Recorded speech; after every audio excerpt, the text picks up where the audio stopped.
Mic check. ప్రభునందు ప్రియమైన దేవుని వల్లారా, దేవుని యొక్క అత్యధికమైన కృపను బట్టి మనమంతా ఇక్కడ చేరుకుని ఉన్నాం. అందుకే దేవుని మహింపరుస్తూ చేరి వచ్చిన మీ అందరికీ మన దేవుడు రక్షకుడైన యేసుక్రీస్తు ప్రభుల వారి పేరిట నా హృదయపూర్వక వందనములు తెలియజేస్తున్నాను. చిన్న ప్రార్థన చేసుకుని వాక్య ధ్యానంలోకి ప్రవేశిద్దాం. ప్రార్థన. మహాగణుడును, మహోన్నతుడును, మహాపరిశుద్ధుడును, నిత్య నివాసి అయినటువంటి మా గొప్ప దేవ, మీకే స్తోత్రములు నాయన. ఈ సాయంత్రకాల సమయంలో మేమందరం మీ సన్నిధిలో ఈ రీతిగా చేరి ఉండగా మా ఆత్మీయ జీవితంలో బలపరచమని, మీలో మేము ఎదుగుటకు నేటి సందేశం ఉపయోగపడేలాగా సహాయం చేయమని ప్రార్థిస్తూ, మీ చిత్తమే మా ఎడల సిద్ధింప చేయమని వేడుకొనొచ్చు. మా ప్రభువును ప్రియరక్షకుడైన యేసుక్రీస్తు ప్రభుల వారి పేరిట మీకే సమర్పించి ప్రార్థించి వేడుకొంచున్నాను తండ్రి, ఆమెన్.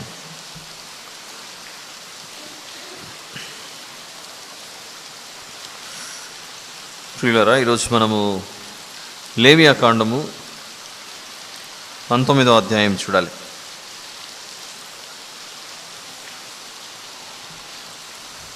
ఇంతవరకు జరిగిన 18 అధ్యాయాల ప్రయాణంలో మొదటి అధ్యాయం నుండి 3వ అధ్యాయం వరకు స్తుతి మరియు ప్రతిష్టార్పణ, 4, 5, 6, 7 అధ్యాయాలు పునరుద్ధరణ అర్పణలు, ఆఫరింగ్స్ ఆఫ్ రిస్టోరేషన్.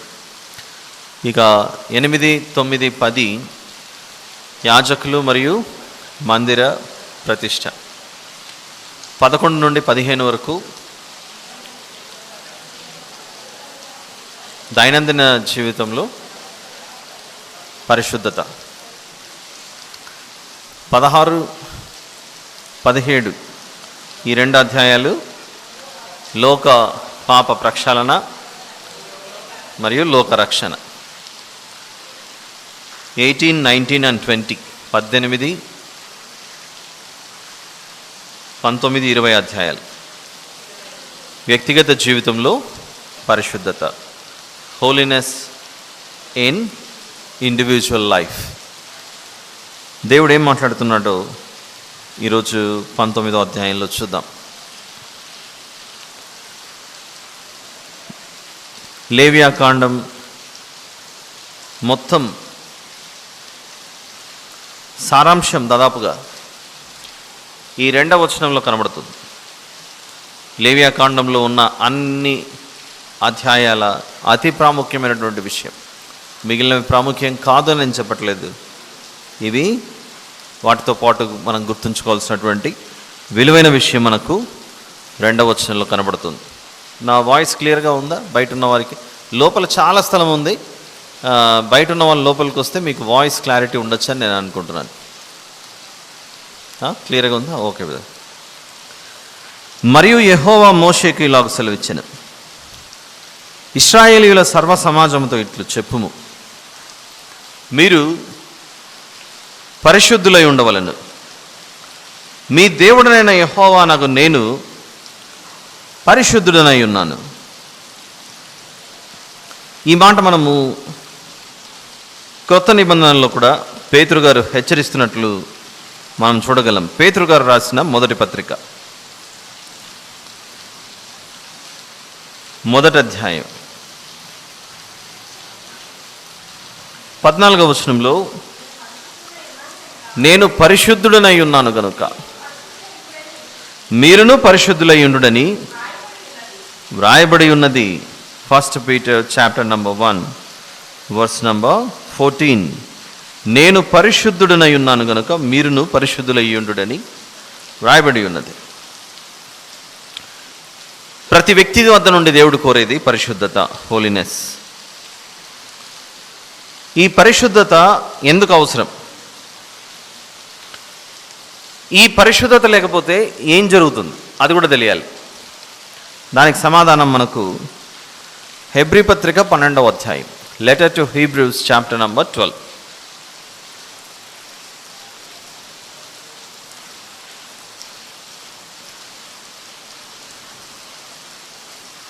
పద్నాలుగవ వచనంలోని 2వ భాగం, 14th verse 2nd part. పరిశుద్ధత లేకుండా ఎవడునూ ప్రభువును చూడడు. పరిశుద్ధత అనేది లేకపోతే ఏ మనిషి దేవుణ్ణి చూడడానికి సాధ్యం అవ్వదు. కాబట్టి దేవుణ్ణి చూడాలి అనే ఆశ ఎంతమందికి ఉంది? అందరికీ ఉంటుంది. మరి దేవుణ్ణి చూడాలి అని అంటే మనకు ఉండవలసినటువంటి గుణం, అర్హత, పరిశుద్ధతను సంపాదించుకోవాలి. ఇప్పుడు లేవియాకాండం 19 దగ్గరికి వద్దాం. ఒక మనిషి పరిశుద్ధుడిగా ఉండటానికే దేవుడు వీటన్నిటినీ మనకు ఉపదేశిస్తూ బోధించుకుంటూ వచ్చాడు. మీరు గమనిస్తే మనం నిన్న 18వ అధ్యాయం చూసాం. 18వ అధ్యాయంలో ఒక మనిషి ఏ రీతిగా దేవునికి దూరం అవుతాడు అలాంటి అనేక విషయాలు ఆ మునుపున అధ్యాయాల్లో చూసుకుంటూ 18 అధ్యాయాలు చూసుకుంటూ వచ్చాయి. అవి మాత్రమే కాకుండా 3వ వచనంలో లేవియాకాండం 19:3లో చాలా ఉంది కదా సిస్టర్, నేను చదువుతాను. ఈరోజు 37 వచనాలు ఉన్నాయి ఈ అధ్యాయంలో. మీరు పరిశుద్ధులై ఉండవలను, మీ దేవుడనైన యెహోవానగు నేను పరిశుద్ధుడనై ఉన్నాను. మీలో ప్రతివాడు తన తల్లికి తన తండ్రికి భయపడవలను. అంటే ఇశ్రాయేలీలకు ఏ సమస్య ఉన్నట్లు అర్థమవుతుంది? తల్లికి కానీ తండ్రికి కానీ గౌరవం ఇచ్చే పరిస్థితులు కనపడలేదు. ప్రపంచ ప్రజల సమస్య ఇది కూడా ఒకటి. నిన్న మనం చూసినటువంటి స్క్రీన్ షాట్స్లో ఒక స్క్రీన్ షాట్ కనబడుతుంది. దాని నంబరింగ్ నేను ఇవ్వలేదు. ఆ కాలంలో ఈ సతీ సహగమనము చిన్నపిల్లలను, ప్రత్యేకంగా ఆడపిల్లలను చంపడం మాత్రమే కాకుండా ఇంకా ఒక 2 సాంఘిక దురాచారాలు ఉండేవట. ఒకటి, కుష్ఠరోగులను కూడా మన దేశంలో కాల్చివేసేవారట, అగ్గిలో వేసి. మన దేశంలో మదర్ తెరీసా లాంటి వారు వచ్చి కుష్ఠరోగులకు చేసినటువంటి సేవ ప్రపంచం గుర్తించి నోబెల్ బహుమతి ఇచ్చింది ఆవిడకి. అలా కుష్ఠరోగుల విషయమే కాదు, ఆనాడు ఉన్నటువంటి మరొక సాంఘిక దురాచారం ఏంటంటే, తల్లిదండ్రులు వృద్ధులైపోతే, ఓల్డ్ అయిపోతే వారిని వదిలేసి వీరి జీవితం వీరు చూసుకోవటం, ఓల్డ్ ఏజ్ పేరెంట్స్ని అబాండన్ చేయడం. చూద్దాం ఒకసారి, ఆ స్క్రీన్ షాట్స్లో ఉంది ఆ విషయం. అది ఎందులో ఉందో నాకు గుర్తులేదు, కొంచెం ట్రై చేయండి, మా లాస్ట్లో ఉంటుంది. William Carey fought for the abolishment of abandonment of old age parents అని కూడా ఉంటుంది, కింద చివరిలో ఉంటుంది. లెప్రసీ గురించి,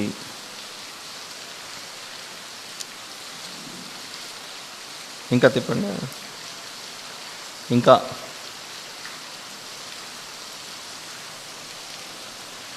see that this one కొంచెం పెద్దగా చేయండి, లాస్ట్ పారాగ్రాఫ్.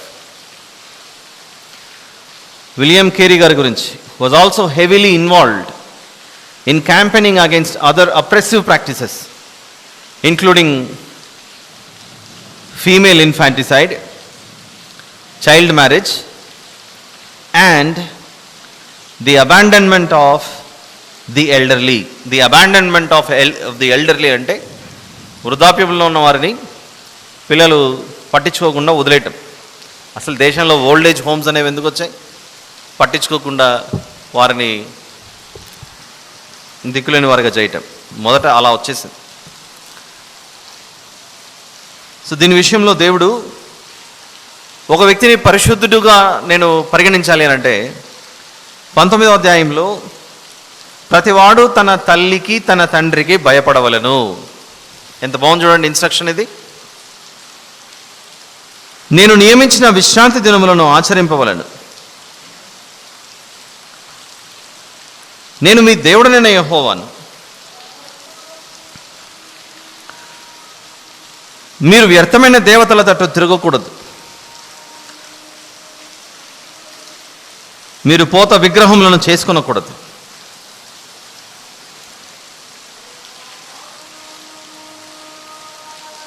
నేను మీ దేవుడనైన యెహోవాను. పోత విగ్రహము అని అంటే ఏ విగ్రహము చేసుకోకూడదని చెప్పాడు. వాస్తవానికైతే లేవియాకాండాన్ని మీరు వ్యక్తిగతంగా ఇంటికి వెళ్ళి మళ్ళీ చదువుకోండి అందరూ, నా చిన్న మనవి. అలా చదువుతూ ఉంటే ఒక చక్కటి క్లారిఫికేషన్ వస్తుంటుంది మనకు. ఏంటి ఆ క్లారిఫికేషన్ అంటే, నిర్గమకాండంలో సైడ్ హెడ్డింగ్స్ కనబడతాయి. ఒక పుస్తకంలో టీచర్ నోట్స్ చెప్పేటప్పుడు లేదా పెద్దలు ఎవరైనా చెప్పేటప్పుడు నోట్స్ రాసుకునే అలవాటు ఉంటే, నిర్గమకాండం అంతా సైడ్ హెడ్డింగ్స్, టైటిల్స్ ఇస్తుంటుంది. టైటిల్స్ ఒక్కొక్క టైటిల్కి డీటెయిల్డ్ ఎక్స్ప్లెనేషన్ మళ్ళీ లేవియాకాండంలో వస్తుంటుంది. నిర్గమకాండం సైడ్ హెడ్డింగ్, లేవియాకాండం ఆ సైడ్ హెడ్డింగ్ సంబంధించి ఎక్స్ప్లెనేషన్, వివరణ డీటెయిల్గా ఇస్తున్నట్లు అర్థమవుతుంటుంది. ఉదాహరణకు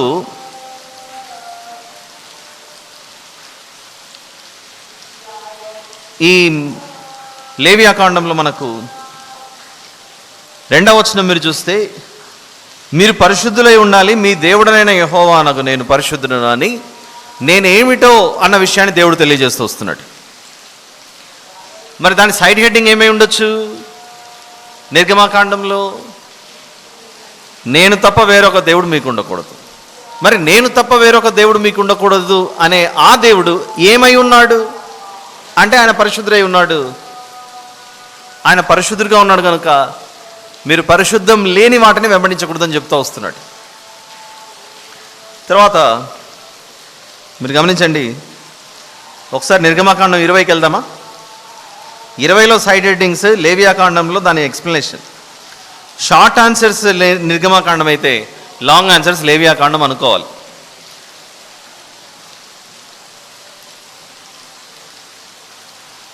నిర్గమకాండం 20లో 3వ వచనంలో నేను తప్ప వేరొక దేవుడు నీకు ఉండకూడదని చెప్పి, 4వ వచనంలో పైన ఆకాశం అందే కానీ క్రింది భూమి ఎందే కానీ భూమి క్రింద నీళ్ళ ఎందే కానీ ఉండు దేని రూపమునైనను విగ్రహమునైనను చేసుకోకూడదు అనే మాట చెప్పాడు. అదే విషయాన్ని లేవియాకాండం 19:4లో మీరు వ్యర్థమైన దేవతల తట్టు తిరగకూడదు, మీరు పోత విగ్రహములను చేసుకోనకూడదు, నేను మీ దేవుడనైన యెహోవాను. విగ్రహాల గురించి చెప్పి అదే 4వ వచనంలో మీ దేవుడైన యెహోవాను అంటున్నాడు. అంటే దేవుడు ఏం చెప్తున్నాడు ఇక్కడ? నేను విగ్రహం కాదు, దేవుడైన నేను విగ్రహం కాదు. మరి దేవునికి విగ్రహానికి తేడా ఏమిటి? అవి కదలవు, మాట్లాడవు, చూడవు, వినవు, నడవవు, ఏ పని చేయలేవు. ఎందుకంటే అందులో ఏమీ లేదు, వట్టి మాయే, మాయా స్వరూపం.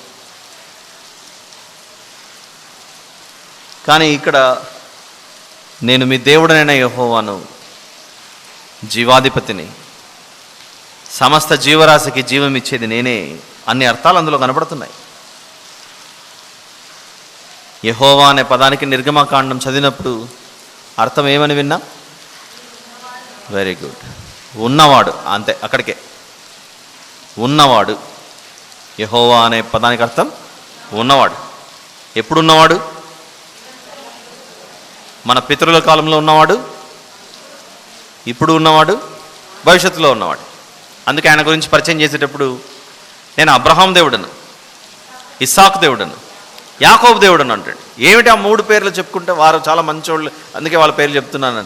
అఫ్కోర్స్ అదొక భాగం, దానిలో దాగి ఉన్నది మరొక అర్థమే. నేను మీ తండ్రి కాలంలో ఉన్నా, నీ కాలంలో ఉన్నా, రాబోయే కాలంలో కూడా ఉంటాను. ఇంకా లేవియాకాండము 19:5వ వచనంలో మీరు యెహోవాకు సమాధాన బలి అర్పించినప్పుడు అది అంగీకరింపబడినట్లుగా అర్పింపవలెను. Note this point, very important. ఈ మధ్యకాలంలో నేను చాలా నెలల నుండి చెప్తూ వస్తున్నాను, అర్పణ అర్పించేటప్పుడు దేవుడు అంగీకరించే విధంగా మన అర్పణ ఉండాలని చెప్తుంటాను. దానికి బలమైన ఆధారం ఇక్కడ కనపడుతుంది చూడండి, 19:5లో అది అంగీకరింపబడినట్లుగా అర్పించాలి. అంటే అర్పణలు 2 రకాల, అంగీకరింపబడే అర్పణలు, తిరస్కరింపబడే అర్పణలు. మనం ఎట్టి అర్పణ దేవునికి సమర్పిస్తున్నాం, అది ఎవరు నిర్ణయం తీసుకోవాలి? అర్పించే మనిషే నిర్ణయం తీసుకోవాలి. దాని గురించి ఎప్పుడో కయ్యను హేబేలు గారు అర్పణ తీసుకొని వచ్చినప్పుడు ఒకరి అర్పణ తిరస్కరింపబడింది, ఒకరి అర్పణ అంగీకరించబడింది. కానీ ఇద్దరూ తీసుకొచ్చింది ఒక్క దేవుని దగ్గరికే తెచ్చిన ఒక అర్పణ వ్యర్థమైంది, ఇంకొక అర్పణ దేవుని దృష్టిలో శ్రేష్టమైనదిగా ఉంది. అందుకే 5వ వచనంలో సమర్పించబడిన ప్రతిదానిని నేను అంగీకరిస్తాను అని దేవుడు చెప్పట్లేదు. చాలామంది అడుగుతూ ఉంటారు నన్ను, మీరు ఎందుకు బ్రదర్ ఏం అడగరు, దశం భాగాలు అడగరు, ఏం అడగరు, ఇట్లాంటివి అట్లాంటివి. డబ్బు సంపాదన కొరకు దేవుని పరిచర్య చేయకూడదు. ఒక ఆత్మ దేవునిలో నడిపించబడాలి, రక్షింపబడాలి, పరలోకంలో దేవుడు ఆనందించాలి. ఆ ఉద్దేశంతో చేస్తే అది ఎంతో దేవుడు ఆనందించేది.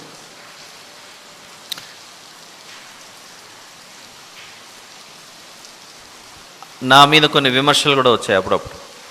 మీరు లేనప్పుడు బాగా డబ్బులు ఉండేవండి సంఘంలో, మీరు వచ్చిన తర్వాత డబ్బులన్నీ తగ్గిపోయాయి అని.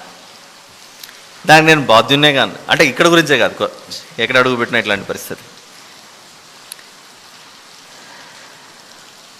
దేవుడు ఏం చూస్తున్నాడట ఇక్కడ? ఆయన బిడ్డలు ఆయనకు అర్పించే అర్పణల్లో ఆయన అంగీకరించే విధంగా ఉందా లేదా అనేది మనము పరీక్షించుకోవాలి.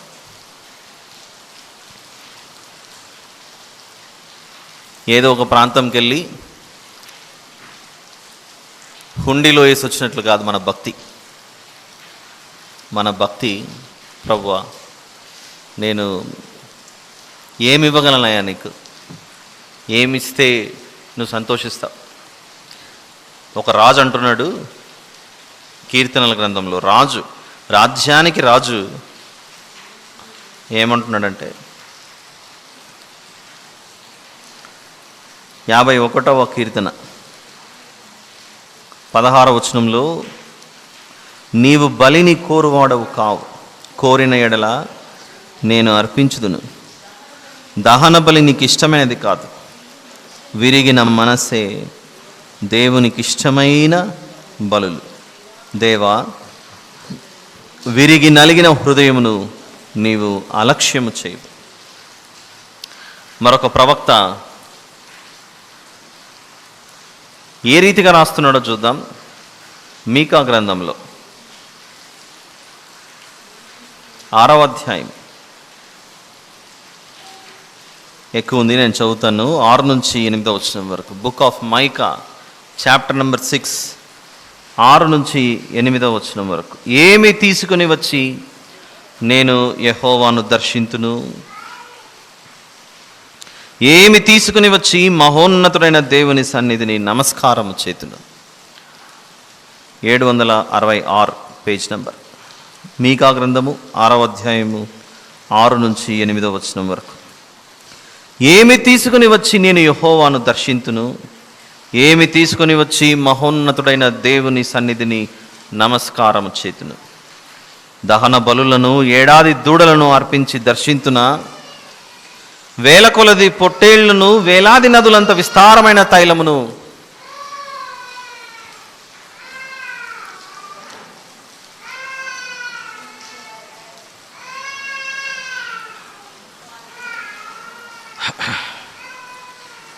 విందా, వేల కొలది పొట్టేళ్లను, వేలాది నదులంత విస్తారమైన తైలమును ఆయనకు సంతోషము కలుగుజేయున, నా అతిక్రమమునకై నా జ్యేష్ఠపుత్రుని నేను ఇత్తున, నా పాప పరిహారమునకై నా గర్భఫలమును నేను ఇత్తున. మనుష్యుడా, ఏది ఉత్తమమో అది నీకు తెలియజేయబడి ఉన్నది.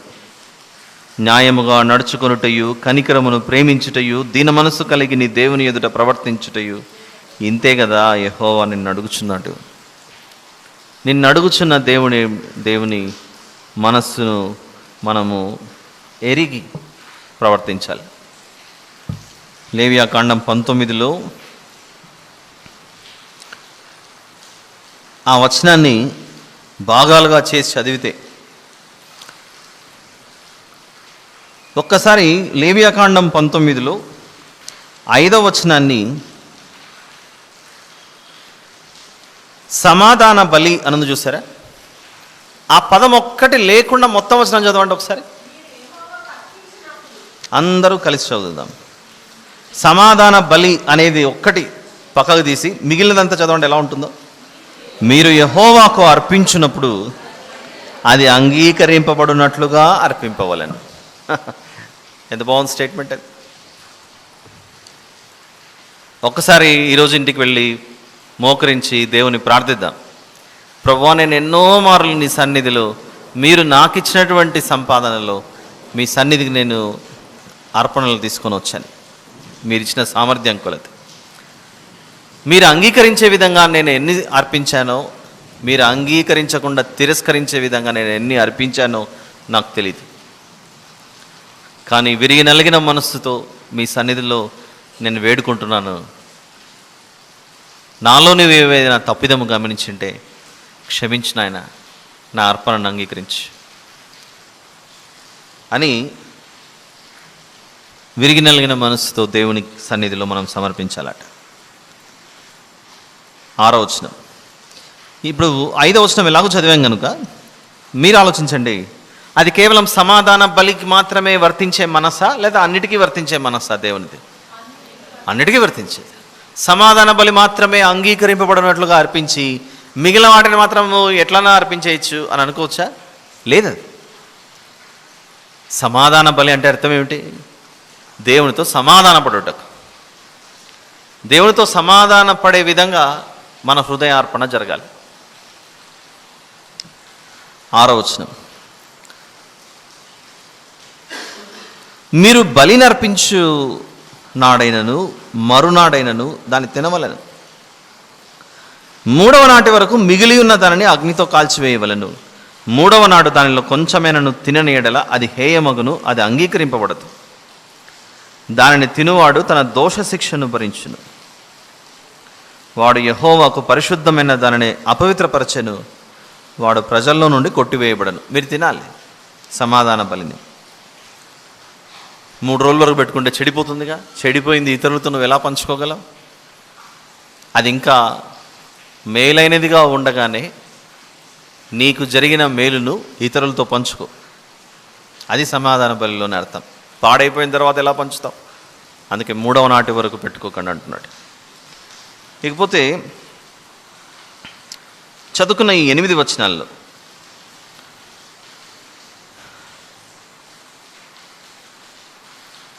ఐదవ వచనం దగ్గర, అక్కడ ఇందాక మనం ధ్యానించి వచ్చాం కనుక, మీరు యెహోవాకు అర్పించినప్పుడు అది అంగీకరింపబడినట్లుగా అర్పింపవలెను.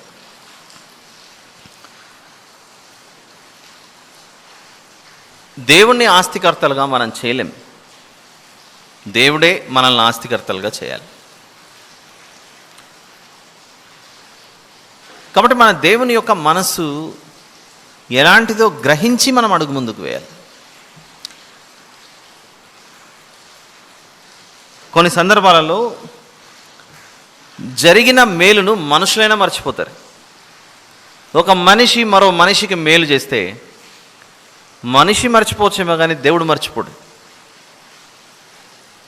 ఉదాహరణకు మొర్దెకై గారిని చంపాలనుకున్నాడు హామాను, దుష్టుడైన హామాను. అయితే ఆ రోజు రాత్రి ఆ దేశ రాజు, ఆ రాజుగారికి నిద్రపట్టలేదు. ఎస్తేరు గ్రంథంలో నిద్రపట్టకపోతే ఏం జరిగింది?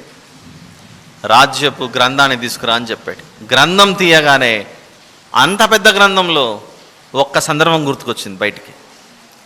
రాజు ప్రాణాలను తీయాలని ఎవరో తలంచుతుంటే మొర్దెకై గారు ఆ విషయాన్ని చెప్పారట. పలానా వాళ్ళు మిమ్మల్ని చంపాలనుకుంటున్నారు అని విచారణ చేసిన తర్వాత తెలిస్తే అది నిజమే అని తెలిసి రాజుగారి ప్రాణం కాపాడబడుతుంది ఆ దుష్టులను సంహరించిన తర్వాత. అప్పుడు రాజుగారికి, నాకు ఇంత మేలు చేశాడు కదా మొర్దెకై, మరి ఏమైనా బహుమానం ఇచ్చామా అని ఆలోచిస్తూ ఉండగా, ఎవరు అక్కడ అంటే హామాను అన్నాడు. హామాను రా, ఏమిటి చిత్తం నా ఏలినవాడా అంటే, రాజుకు మేలు చేసిన వాడిని ఏ విధంగా కనపరచాలంటే నేనే కదా అనుకుని గుర్రం ఎక్కించాలి, అది ఎక్కించాలి, ఇది ఎక్కించాలని చెప్పాడు హామాన్. అలాగైతే వెంటనే మొర్దెకైని ఎక్కించి ముందుకు నువ్వు వెళ్ళాలి ఆ గుర్రం పట్టుకొని. అలా ఒక మనిషి మరొక మనిషికి మేలు చేస్తే మనిషి మర్చిపోయినా దేవుడు గుర్తుపెట్టుకున్నాడు.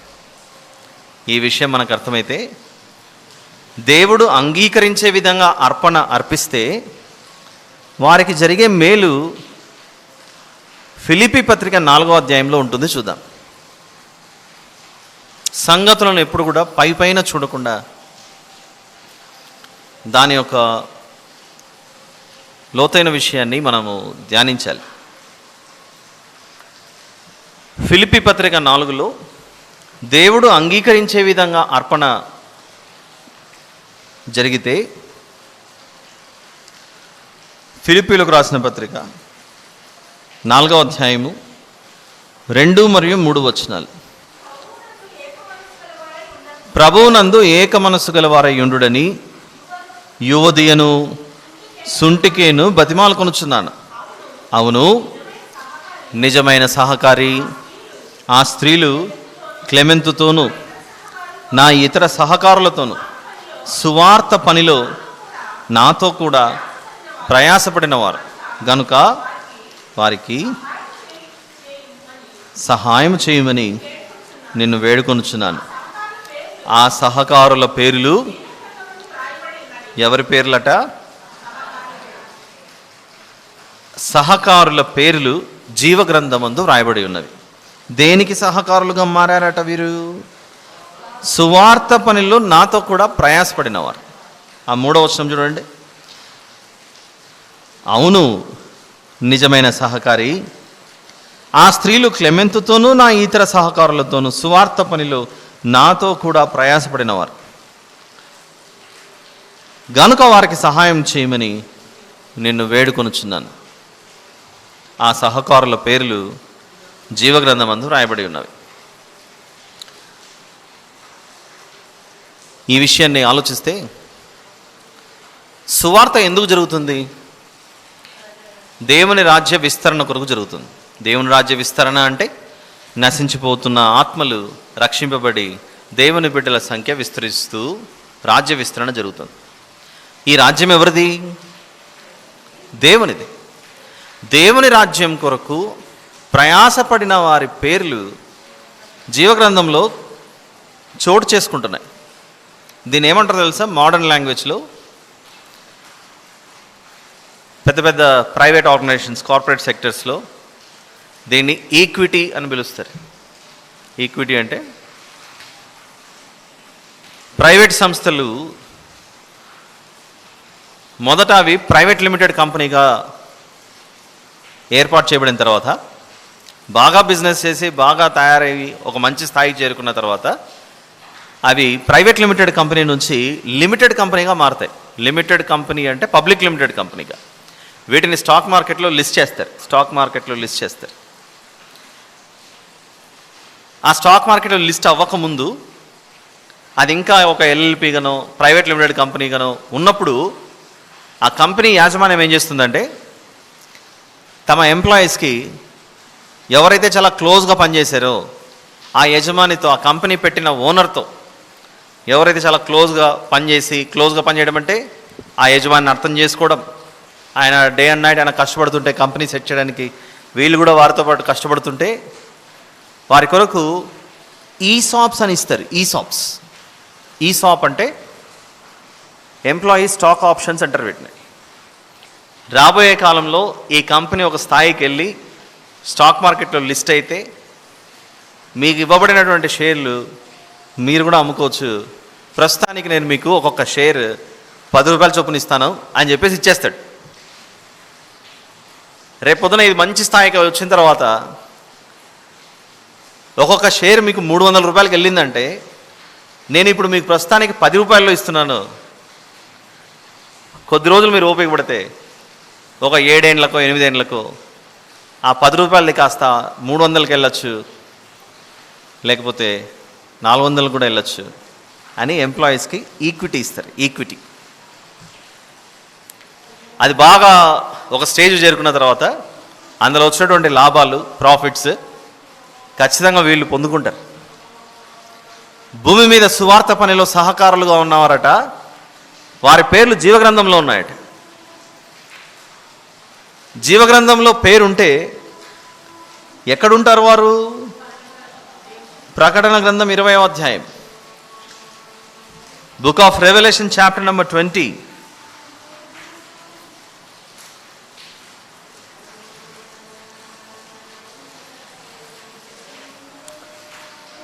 పేరుంటే ఎక్కడుంటారు, పేరు లేకపోతే ఏమవుతుంది? 15వ వచనం, 20వ అధ్యాయం 15. ఎవని పేరైనను జీవగ్రంథమందు వ్రాయబడినట్టు కనబడని ఎడల, కనబడితే కాదు, కనబడని ఎడల వాడు అగ్నిగుండంలో పడవేయబడును. జీవగ్రంథమందు పేరు లేకపోతే అగ్నిగుండమే. పేరుంటే పరలోక దేశం. ఇదంతా చెప్పిన తర్వాత మనకు అనిపిస్తుంది ఇదేదో బాగుంది కదా, దేవునికి డబ్బులు ఇచ్చేసి అర్పణ అర్పించి ప్రభావ తీసుకో అంటే అయిపోతుంది కదా, నేను జీవగ్రంథంలో పేరు సంపాదించుకోవచ్చాను. నో, కీర్తనకారుడు ఏం చెప్పాడు? మొదట దేవా నీవు ఆశించేది మారిన మనస్సు, విరిగి నలిగిన హృదయమే, ఆ తర్వాతనే మిగిలినవని. All right. ఒకవేళ డబ్బుతోనే పరలోకంలో సీటు కొనుక్కోవచ్చు అనుకుంటే ఇంక అందరూ వచ్చేస్తారు. ఎవరెవరు వస్తారు? ప్రపంచంలో అత్యంత ధనవంతులందరూ వచ్చేస్తారు.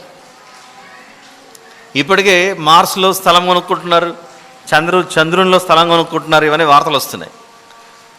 ఒకవేళ నిజంగానే కొనుక్కుంటున్నారు అనుకుందాం, అసలు చంద్రునిలో అమ్మేటోడు ఎవరు? ఫస్ట్ అమ్మాలంటే అతను కొని ఉండాలి కదా. పలానా స్థలం ఇతండే అనే ప్రూఫ్ ఎక్కడ? మనలాంటి వాళ్ళకి ఇంకా స్థలం దొరకదు పరలోకంలో. ఎందుకంటే ప్రపంచంలో ధనవంతులు అనేక మంది ఉన్నారు. వారి డబ్బుతో మొత్తం పరలోకం అంతా మాదే అని ఆక్యుపై చేసుకున్నారు అనుకోండి. రియల్ ఎస్టేట్ బిజినెస్ లాగా మొత్తం కొండలు గుట్టలు అన్నీ కొనేసుకుంటే ఇక మనకేంటి పరిస్థితి? అందుకే దేవుడు దీనిని ఎలా పెట్టాడంటే, ఎఫెసీ పత్రిక 2వ అధ్యాయంలో మీరు విశ్వాసం వలననే రక్షింపబడితిరి, అది మీ వలనైనది కాదు. 8వ వచనం, ఎఫెసీ పత్రిక 2:8, మీరు విశ్వాసం ద్వారా కృపచేతనే రక్షింపబడి ఉన్నారు, ఇది మీ వలన కలిగినది కాదు, దేవుని వరమే. ఇది మీ వలన కలిగినది కాదు, దేవుని వరమే. All right. సో ఈరోజు చాలామంది మిస్ అయ్యారు, వాళ్ళకి మీరు చెప్పండి విన్నదంతా. మళ్ళీ తిరిగి లేవియాకాండం 19 దగ్గరకు వద్దాం. మన దేవుడు ఎంత మంచి దేవుడో, ఎంత ప్రేమమయుడో, అందరినీ ఎంత ప్రేమించి సమానంగా చూసే దేవుడో ఇప్పుడు 9వ వచనం నుండి చూద్దాం. ఇంకోటి చూడండి, దయచేసి గమనించండి.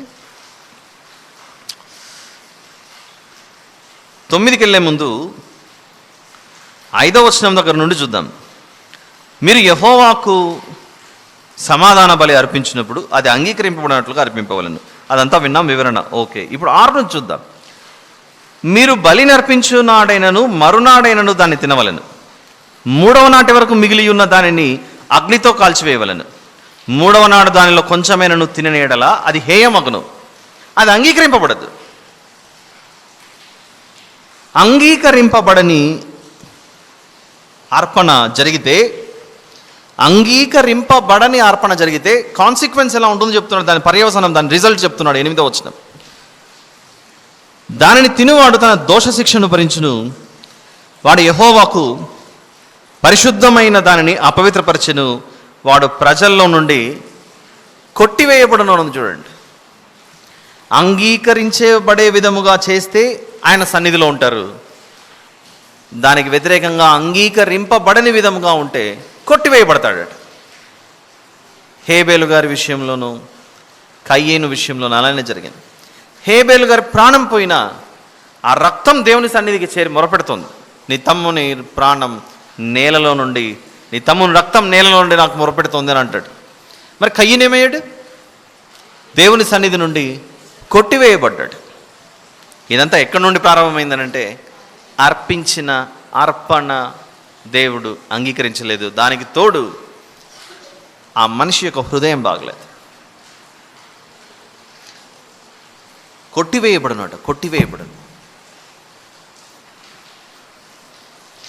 ఈరోజు మా ఇంట్లో ఒక విందు జరుగుతుంది. ఆ విందుకు ఇదంతా ఓల్డ్ టెస్టమెంట్ అండి, ఇప్పట్లో ఏం చెల్లుతుంది అని అనుకునే అభిప్రాయం ఉంది కొందరు తొందరపడి.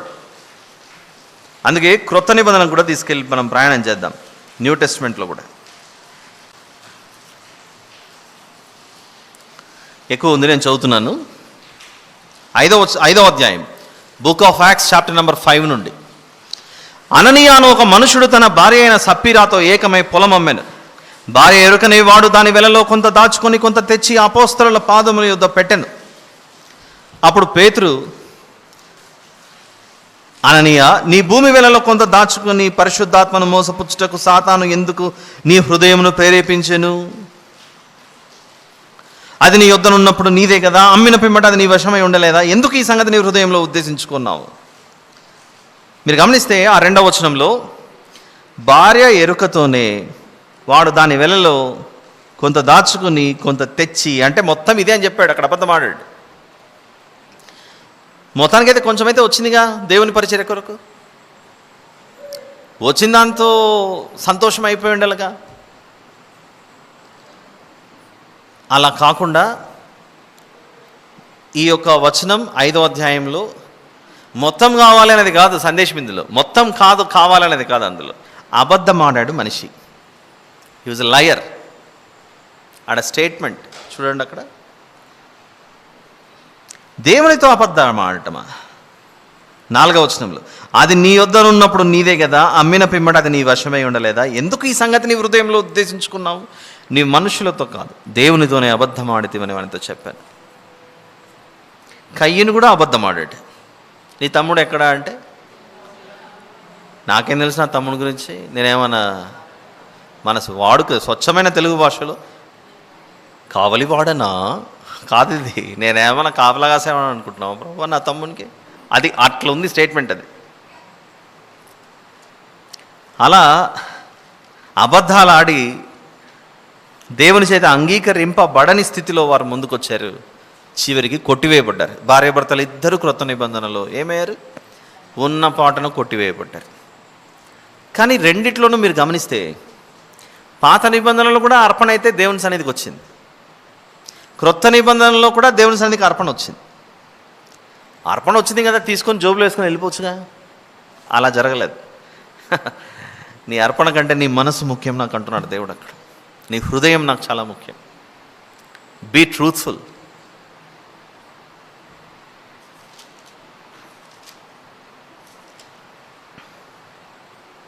దేవుని సన్నిధిలో గజ గజ వణుకుతూ మన నడవడిక ప్రవర్తన అలా ఉండాలి.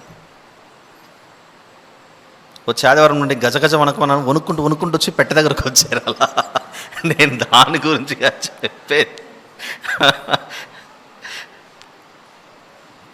మనలో మనం అంత జాగ్రత్తగా పరిశీలించుకోవాలి.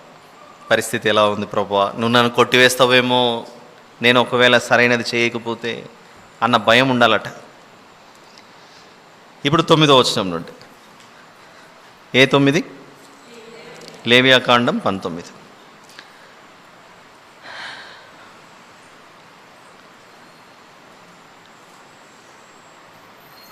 మూడవ వచనం ఒకసారి చదువుకుందామా? మీలో ప్రతివాడు తన తల్లికి తన తండ్రికి భయపడవలెను. మా వాడికి నేనంటే భయమే లేదండి అని అంటుంటారు పేరెంట్స్ అప్పుడప్పుడు.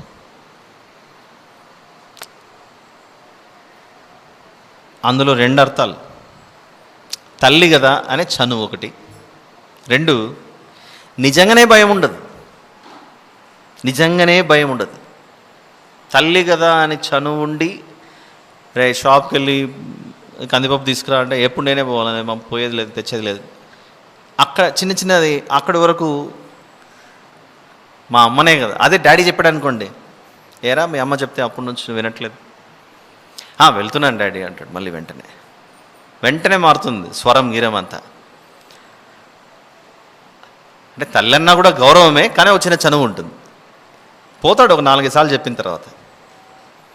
కానీ ఈ ఇద్దరికి కూడా భయపడకుండా ఉండే క్యారెక్టర్లు తయారవుతాయి కొంచెం వయసు పెరిగిన తర్వాత. మా అమ్మలే, మా నాన్నలే, మా డాడీలే, మా డాడీ ఎక్కడో ఉన్నాడు, నేను ఇక్కడ చేస్తే ఏంటి, మా డాడీ ఎలాగో ఎక్కడెక్కడో డ్యూటీస్, ఆయన పొద్దున్న పోతే సాయంత్రం వస్తాడు ఆఫీస్కి, నేను ఎక్కడ తిరిగితేలే ఏంటిలే.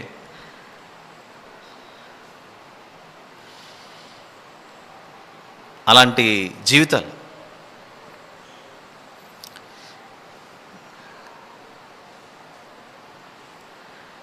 మన సమాజంలోనే ఒక యవనస్తుడు 4 సార్లు వివాహం అయిపోయి 5వసారి చేసుకోవడానికి సిద్ధపడిన ఒక అన్యజనురాలితో సహవాసం జీవితాంతం కలిగి ఉండడానికి ఆలోచించుండగా అలాంటి కేసు ఒకటి నా దగ్గరికి వచ్చింది ఈ మధ్య కాలంలోనే, ఈ నెలలోనే. ఏం చేయాలి పరిస్థితి? యవనస్తుడే, భయం లేదు, దేవుడు అంటే భయం లేదు, తల్లిదండ్రులన్నా భయం లేదు, హెచ్చరిస్తున్నా భయం లేదు. సరే, ఎవరు ఏంటి అనేది చెప్పకూడదు. ఒకవేళ గీత దాటి ప్రవర్తించే ఆలోచనలు ఒకవేళ వస్తుంటే ఇది దేవుడు అంగీకరించేది కాదని వెంటనే అక్కడికక్కడికి మనము చెరువు కట్ట ఉన్నట్లుగా, నదికి డ్యామ్ ఉన్నట్లుగా, లేకపోతే ఇంకేమంటారు, పెద్ద గోడ కట్టేసుకుని ఉండాలి. చూద్దాం 9వ వచనం నుండి. మీరు మీ భూమి పంటను కోయినప్పుడు నీ పొలం యొక్క ఓరలను పూర్తిగా కోయకూడదు, నీ కోతలో పరిగెను ఏరుకొనకూడదు, నీ ఫలం వృక్షముల తోట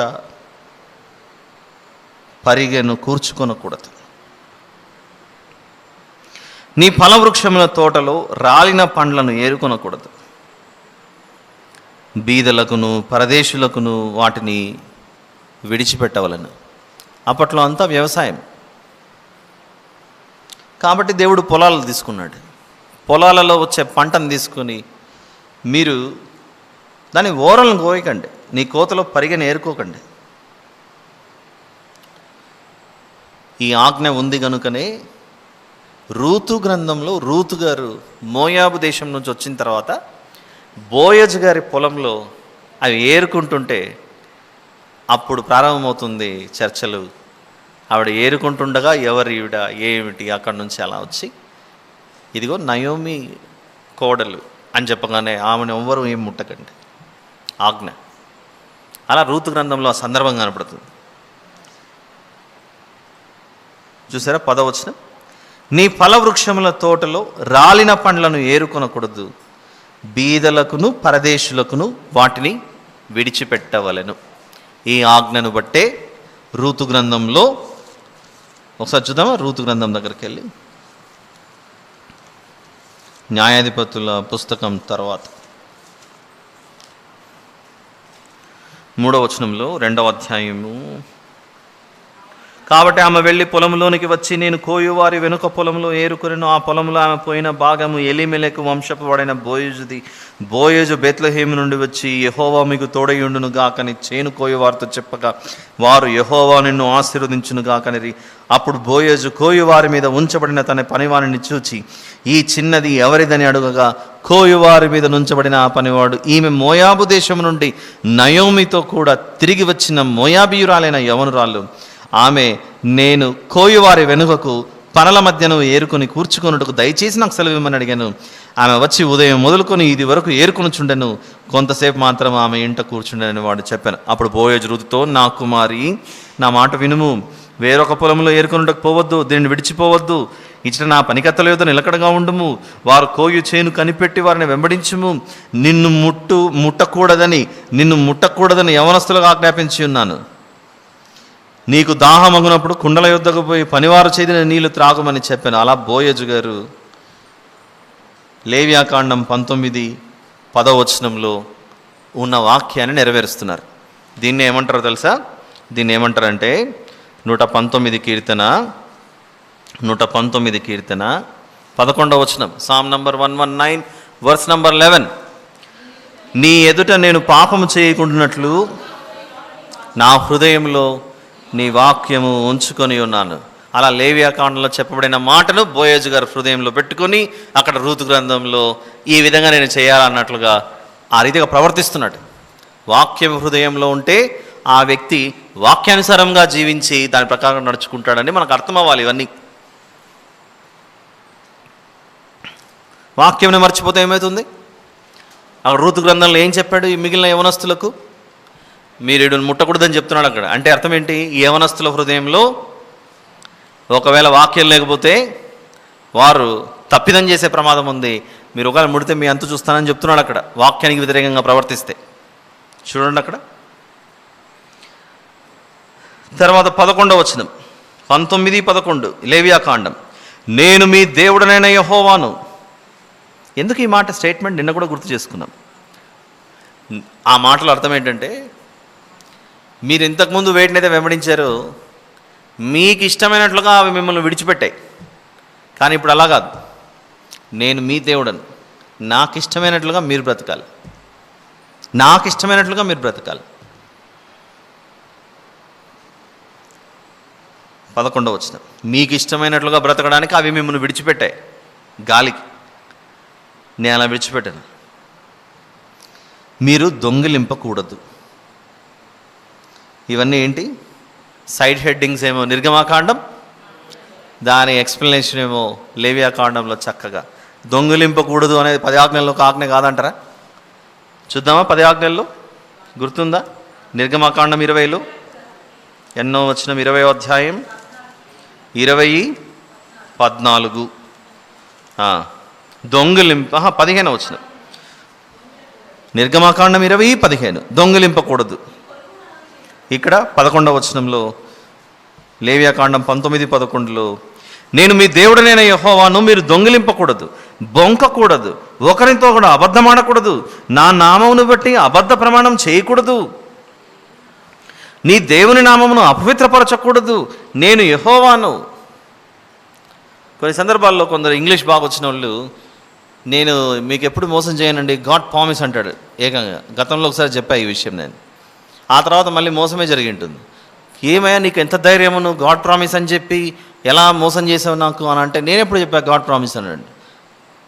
మొన్ననే కదా చెప్పావు గాడ్ ప్రామిస్ అని చెప్పి, గాడ్ ప్రామిస్ అని చెప్పేసి చేసావు కదా అంటే, నువ్వు సరిగా వినలేదు, నేను ప్రామిస్లో ఆర్ తీసేసి పలికాను, నీకు గుర్తుందో లేదో అన్నాడు. గాడ్ ప్రామిస్, ప్రామిస్ స్పెల్లింగ్ ఏంటి? PROMIS. నువ్వు సరిగా వినలేదు, నేను పలికిన దాంట్లో నేను గాడ్ ప్రామిస్ అన్నాను కానీ ప్రామిస్ అనలేదు అని. సరే తప్పు నాది కానే కాదు అని అట్లా తెలివిగా అతి తెలివి ఉపయోగించి దేవుడు 19వ అధ్యాయం 12లో నా నామమును బట్టి అబద్ధ ప్రమాణం చేయకూడదు, నీ దేవుని నామమును అపవిత్రపరచకూడదు, నేను యెహోవాను. అసలు గాడ్ అని పదాన్ని ఉచ్చరించడానికే భయపడాలి. అసలు ప్రభువు అనే పదాలు ఎలా వచ్చాయో తెలుసా? లార్డ్ అనేది ఆ కాలంలో ఇశ్రాయేలీలు మా దేవుడైన యెహోవా, ఈ యెహోవా అనే పదాన్ని మేము ఉచ్చరించడానికి కూడా అర్హులం కాం. పేరు పెట్టి మా దేవుని పిలవడమా? దానికి ఏదైనా కొంచెం సబ్స్టిట్యూట్గా పర్యాపదంగా ఎక్కడన్నా ఏదైనా దొరుకుతుందా అని, ప్రభువా నిన్ను పేరుతో పిలవడానికి కూడా మేము అర్హులం కాము, అందుకే ప్రభువా అని పిలుస్తామని లార్డ్ అనే ఉచ్చారణతో మొదలైంది అది. పిల్లలు నాన్న అంటే అదొక మర్యాద, ముద్దు, ముచ్చట, గౌరవం అన్నీ ఉంటాయి. కానీ అదే బిడ్డ నాన్నకు పేరు ఉంటుందిగా. ఇప్పుడు నా బిడ్డలు 2 ఉన్నారు. రేపొద్దున యవనస్తులై పెద్దగా అయిన తర్వాత మా నాన్నగారు మీ మధ్యలోకి వచ్చేవారండి ఒకప్పుడు, ఇప్పుడు ఆయన లేరు అనే మాట అన్నారు అనుకోండి. వీళ్ళ నాన్నగారు ఇక్కడికి వచ్చారట అని ఆ జనరేషన్ తెలుసుకునే అవకాశం ఉంది. శాంసన్ అని ఒక ఆయన ఉండలేండి అన్నాడు అనుకోండి, కూడా శాంసన్ అని ఒక ఆయన ఉన్నాడని పేరుతో అలా ఉచ్చరిస్తూ అలా జరిగింది అనుకోండి. ఏంటి మర్యాద అండి? అంటే నా విషయంలో అలా అప్లై చేసుకున్నాను. మన కుటుంబంలో మనం పిల్లలు అలా పేర్లు పెట్టి పిలిస్తే, అమ్మని అమ్మ అనకుండా, నాన్న అనకుండా పేరు పెట్టి ఇలా అమర్యాదగా పిలిస్తే ఏ తండ్రి ఇష్టపడ్డు, ఏ తల్లి ఇష్టపడదు. అది గమనించి దేవుణ్ణి పేరుతో కాకుండా ప్రభువా అని పిలుద్దాం. ఆయన పూజార్హుడు, పేరు పెట్టి ఎలా పిలవగలం? అలా ప్రభువా ప్రభువా ప్రభువా, లార్డ్ లార్డ్ అనేవి అలా వచ్చాయి. కానీ ఆ లార్డ్ అనే పదాన్ని ఈ మధ్యకాలంలో జీవం లేని వాటికి కూడా అప్లై చేసి పిలుస్తున్నారు. అందుకే మన ప్రభు ఏమయ్యాడంటే ద లార్డ్ అయ్యాడు. ఏనాటి నుండో. లార్డ్ జీసస్ కాదు మన దేవుడు, ద లార్డ్ జీసస్. లార్డ్ జీసస్కి ద లార్డ్ జీసస్కి డిఫరెన్స్ ఏంటి అంటే, లార్డ్ జీసస్ అంటే ఇలాంటి ప్రభువులు చాలామంది ఉన్నారని అర్థం. ద లార్డ్ అంటే ఈయన తప్ప వేరే ప్రభువు లేడు అని మీనింగ్. అందుకే మన ప్రభు రాజులకు రాజు, ప్రభువులకు ప్రభు.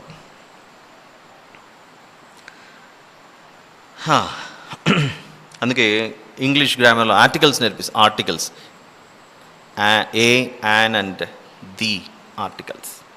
ఒక 5 మంది వైట్ షర్ట్ వేసుకొని నిలబడ్డారు. అక్కడ 4-5 ఫ్రెండ్స్ ఉన్నారు. అందులో ఒక అబ్బాయి హీజ్ మై డాడ్ అని ఆ 4గురిలో ఒకరిని చూపిస్తున్నాడు. ఆ మిగిలిన ఫ్రెండ్స్కి ఎవరో తెలియట్లేదు. ఎందుకంటే 5 మంది నిలబడ్డారు. ఇక్కడ వైట్ షర్ట్ వేసుకొని 5 మంది నిలబడ్డారు. ఆ దూరం నుంచి చూపిస్తున్నాడు, హీజ్ మై డాడ్ అంటున్నాడు. ఇక్కడ 5 మందిలో ఒకరిని. అప్పుడు పక్కన ఉన్న 4 ఏం అడిగే అవకాశం ఉంది? అరే ఎవర్రా 5 మంది షర్ట్ వేసుకుని ఉన్నారా, ఎవర్రా మీ నాన్న, మాకు అర్థం అవ్వట్లేదు అంటే అప్పుడు ఆ బిడ్డ చెప్పాలి, the man who is the tallest among the 5 people standing there, he is the man who is the tallest. అప్పుడు మిగిలిన 4గురికి ఏమర్థమైపోతుంది? ఆ 5 మందిలో ఎవరైతే పొడుగ్గా ఉన్నాడు, ద మ్యాన్, ద అన్నప్పుడు డెఫినెట్ మీనింగ్ వస్తుంది. అది చూద్దాం, టైం అయిపోతుంది. 11వ వచనం, నేను మీ దేవుడైన యెహోవాను, మీరు దొంగిలింపకూడదు, బొంకకూడదు, ఒకరితో ఒకడు అబద్ధం ఆడకూడదు, నా నామమును బట్టి అబద్ధ ప్రమాణం చేయకూడదు, నీ దేవుని నామమును అపవిత్రపరచకూడదు, నేను యెహోవాను. నీ పొరుగు వాని హింసింపకూడదు, వాని దోచుకొనకూడదు, కూలివాని కూలి మరునాటి వరకు నీ యుద్ధ ఉంచుకొనకూడదు. పనికి ఎవరన్నా పెట్టుకుంటే వారికి నువ్వు ఇవ్వాల్సిన కూలి ఇవ్వకపోతే నిన్ను విడిచిపెట్టను అంటున్నాడు దేవుడు.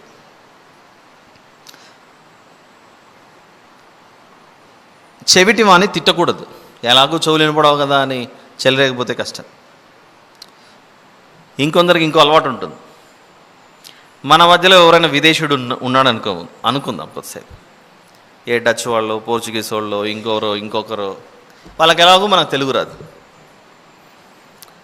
ఇక వాళ్ళకి మన భాష రాదు కాబట్టి మన భాషలో ఉన్న సంస్కృతం అంతా బయటికి తీస్తే కష్టం. కొన్నిసార్లు ఇలాంటివి జరిగినప్పుడు ఆ విదేశీయులు చాలా రోజుల నుండి మన ప్రాంతంలో నుండి తెలుగు నేర్చుకున్నారే అనుకుందాం కొద్దిసేపు. మాట్లాడేది మాత్రం నాకు రాదన్న స్థితిలో మనకు అనిపిస్తుంది. కానీ మనం మాట్లాడినంత మొత్తం అతనికి అర్థమైపోతుందిగా. చెవులు లేని వారిని తిట్టకూడదు, భాష రాదని వారిని తిట్టకూడదు. మన దేవుని విశ్వసించిన వారు, నిజంగా నమ్మేవారు తమ నాలుకతో ఒక అసభ్యకరమైన మాటను కానీ, ఒక బూతు మాట కానీ మాట్లాడడానికి 100 సార్లు ఆలోచిస్తారు. మాట్లాడచ్చా, మాట్లాడకూడదు. ఫైనల్గా నిజంగా విశ్వాస అయితే ఎట్టి పరిస్థితుల్లో గీత దాటాడు. కానీ మీరు సమాజంలో పరిస్థితులు గమనిస్తే వాళ్ళ రెగ్యులర్ లాంగ్వేజ్లో వచ్చేస్తుంటాయి, ఆ మాటల్లో అలా వచ్చే ఫ్లో అయిపోతుంటాయి. అసలు మేము ఇది ఒక బూతు మాట మాట్లాడుతున్నామన్న విషయం కూడా తెలియకుండానే ఇంకా ఆ లాంగ్వేజ్లో ఫ్లో అయిపోతూ పోతుంటాయి. ఫుల్ స్టాప్కి ముందు అదే, ఫుల్ స్టాప్ తర్వాత అదే, కామా తర్వాత అదే, ఇంకా అవే లాంగ్వేజ్లో వచ్చేస్తుంటాయి. మీరు గమనించండి, అడ్డు అదుపు లేకుండా మాట్లాడుతుంటారు. 14వ వచనం, చెవిటి వాని తిట్టకూడదు, గ్రుడ్డి వాని ఎదుట అడ్డం వేయకూడదు. అంటే ఆ కాలంలో గ్రుడ్డి వారు నడుచుకుంటూ పోతుంటే వారి కాళ్ళకు అడ్డం వేసి వాళ్ళు కింద పడితే నవ్వుకునే మనస్తత్వాలు ఆ కాలంలో ఉన్నాయట. బ్లైండ్ మెన్ ఆర్ ఉమెన్ వెళ్తుంటే వారికి అడ్డం వేయకూడదట కాళ్ళకు. నీ దేవునికి భయపడవలను, నేను యెహోవాను. అలాంటివి చేస్తే పాపం, సిన్ అంటున్నాడు దేవుడు. అన్యాయపు తీర్పు తీర్చకూడదు, బీదవాడని పక్షపాతము చేయకూడదు, గొప్పవాడనే అభిమానము చూపకూడదు. ఎక్కడ నేర్పిస్తున్నాడు దేవుడు ఇవన్నీ? సీనాయి కొండ వద్ద. సీనాయి కొండ వద్ద నుండి ఇంకా దిగలేదు వీరు. దిగడం అంటే వెళ్ళలేదు, బయలుదేరలేదు. 15వ వచనం, అన్యాయపు తీర్పు తీర్చకూడదు అంటే లంచాలు తీసుకొని మోసం చేయకూడదు, వాళ్ళు గొప్పవాళ్ళు కదా అని తీర్పును మార్చకూడదు. బీదవాడని పక్షపాతం చేయకూడదు. గొప్పవాడని అభిమానము చూపకూడదు. న్యాయమును బట్టి నీ పొరుగువానికి తీర్పు తీర్చవలెను. ఇప్పుడు 16వ వచనం. క్రైస్తవుల్లో కూడా ఉంటుంది ఈ సమస్య. ఉదయం లేచినప్పటి నుండి కొందరికి వాళ్ళ ఇంట్లో ఏం జరుగుతుంది, వీళ్ళింట్లో ఏం జరుగుతుంది, ఇదే ఉంటుంది. మొత్తం ఇదే. నీ ప్రజలలో కొండెములాడుచు ఇంటింటికి తిరగకూడదు. అప్పుడు జనాలు ఏమంటారంటే, ఇప్పుడు బ్రదర్ మేము ఎక్కడ తిరుగుతున్నాం బ్రదర్ ఇంటింటికి. ఇప్పుడు ఇంటింటికి తిరగాల్సిన అవసరం లేదు. ఫోన్, సెల్ ఫోన్ కొడితే చాలు, ప్రతి ఇంటికి ప్రతి చేతిలోకి మెసేజ్ వెళ్ళిపోతుంది. ఆ కాలంలో ఫోన్లు లేవు కాబట్టి ఇంటింటికి తిరగకండి అని చెప్పాడు. ఒకవేళ ఆ కాలంలోనే ఫోన్లు ఉంటే దేవుడు ఏం చెప్పేవాడు? ఇక్కడ ఆ ఇంట్లో ఏం జరుగుతుంది, ఈ ఇంట్లో ఏం జరుగుతుంది, వాళ్ళ జీవితాల్లో ఏం జరుగుతున్నాయని ప్రతిసారి మీరు ఫోన్లు చేసి ఊరికనే ఏది ముచ్చట పెట్టకండి. ముస్లిం ముచ్చట్లు మీరు ఎప్పుడైనా గమనించండి. కొందరికి ఫోన్లు చేసామంటే కంటిన్యూస్గా బిజీ వస్తుంటుంది, నాన్ స్టాప్గా బిజీ వస్తుంటుంది. ఎందుకు నాన్ స్టాప్ బిజీ వస్తుంటుంది అంటే ఆడ పని ఉండదు, ఏముండదు. ఈరోజు నా లిస్టులో ఆ ఇంటికి ఫోన్ చేయడం అయిపోయింది, ఇప్పుడు నెక్స్ట్ వేరే ఇల్లు, నెక్స్ట్ 24 గంటల్లో రాత్రి పడుకునే లోపు ఇదే నడుస్తుంటుంది అంట. విస్తారమైన మాటలలో దోషముండక మానదు అని చెవులు 2 ఇచ్చాడు, 4 1 ఇచ్చాడు. పని దీనికి తక్కువ ఉంది, పని చెవులకి ఎక్కువ ఉంది. నీ ప్రజలలో కొండెములాడుచు ఇంటింటికి తిరగకూడదు. నీ సహోదరునికి ప్రాణహాని చేయకూడదు, చూడకూడదు. నీ సహోదరునికి ప్రాణహాని చూడకూడదు. ప్రాణహాని చేయ చూడకూడదు, కరెక్ట్. నీ సహోదరునికి ప్రాణహాని చేయ చూడకూడదు. ఎలా చేస్తారండి? ఇప్పుడు వెంటనే డౌట్ వస్తుంది, అసలు నా సహోదరుడు అంటే ఎవరు? నా తోడబుట్టినవాడా? అందుకే వెంటనే యేసు ప్రభు గుడ్ సమరిటన్ ఎగ్జాంపుల్ తీసుకున్నాడు. మంచి సమరయుని ఉదాహరణ తీసుకున్నాడు. ఒకని గాయపరచి వెళ్ళిపోతే ఒక లేవీయుడు వెళ్ళిపోయాడట, మిగిలిన వారందరూ వెళ్ళిపోయారట. ఒక సమరయుడు వచ్చి అక్కడ ఆదుకొని సహాయం చేశాడు. గుడ్ సమరిటన్ తెలుసుగా మనకు. మంచి సమరయునిది ఎవరైతే ఇబ్బందుల్లో ఉంటే వారికి వచ్చి సహాయం చేస్తారో వారే పొరుగువారు, వారే ప్రియ సహోదరులు. నీ సహోదరునికి ప్రాణహాని చేయ చూడకూడదు, నేను యెహోవాను. మన దేశంలో కూడా all Indians are my brothers and sisters అని చెప్తాం మనం. కానీ ప్రతిరోజు వార్తల్లో ఎవరో ఒకరిని చంపేశారనే వార్తలు అయితే వస్తుంటాయి. వస్తాయి రావో చెప్పండి? మరి ఏమైంది? చేసిన ప్రతిజ్ఞ, చేసిన ప్లెడ్జ్ అనే అబద్ధాలు. ప్రపంచమే సోదరులు. The world is full of brothers and sisters. ఎందుకు brothers and sisters? We all belong to one family. ఒక్క దేవునికి, ఒక్క ప్రజకు సంబంధించినటువంటి జనాంగం మనం. దేవుడు స్వాస్థ్యాన్ని పంచాడు అని ఉంది ద్వితీయోపదేశకాండం 32లో చూసాంగా. దేవుడు జనములకు స్వాస్థ్యమును పంచాడు. ఒక తండ్రి తన బిడ్డలకు ఆస్తిని పంచినంత మాత్రాన వీళ్ళందరూ అన్నదమ్ములు కాదా? 4 కుమారులకి 4 ఎకరాల పొలం అని మనం ఒక ఎగ్జాంపుల్ చెప్పింది. ఈ కుమారునికి 1 ఎకరా ఇచ్చాడు, ఆ కుమారునికి 1 ఎకరా ఇచ్చాడు. అందరికి 1 ఎకరా తీసుకున్నాక మనకు ఎలాగో ఆస్తి వచ్చింది, ఇక మీకు మాకు సంబంధం లేదని వెళ్ళిపోతే తప్పుగా. ఈ తండ్రి 4 ఎకరాలు పంచాడు, ఎందుకంటే ఇతని దగ్గర 4 ఎకరాలే ఉంది కాబట్టి. కానీ పరలోకపు తండ్రికి ఎంత ఉంది? భూగోళమే ఆయనది, భూమి ఆయనది కనుక ఆయా జనసంఖ్యను బట్టి వారికి ఆస్తులలో పంచేసాడు. పంచినంత మాత్రాన ఈ ప్రపంచ దేశ ప్రజలు అన్నదమ్ములు కారా బైబిల్ ప్రకారంగా?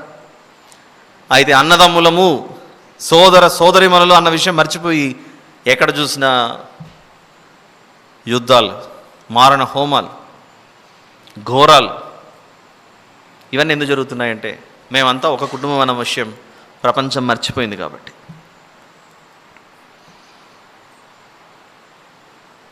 ఒకవేళ ఇదే విషయం గుర్తుంటే ఎంత మనీ సేవ్ అయ్యేదో తెలుసా? దాన్ని ఇంకొక దానికి ఉపయోగించుకునేవాళ్ళు. ఎంతో సంపద వ్యర్థమైపోయేది కాదు.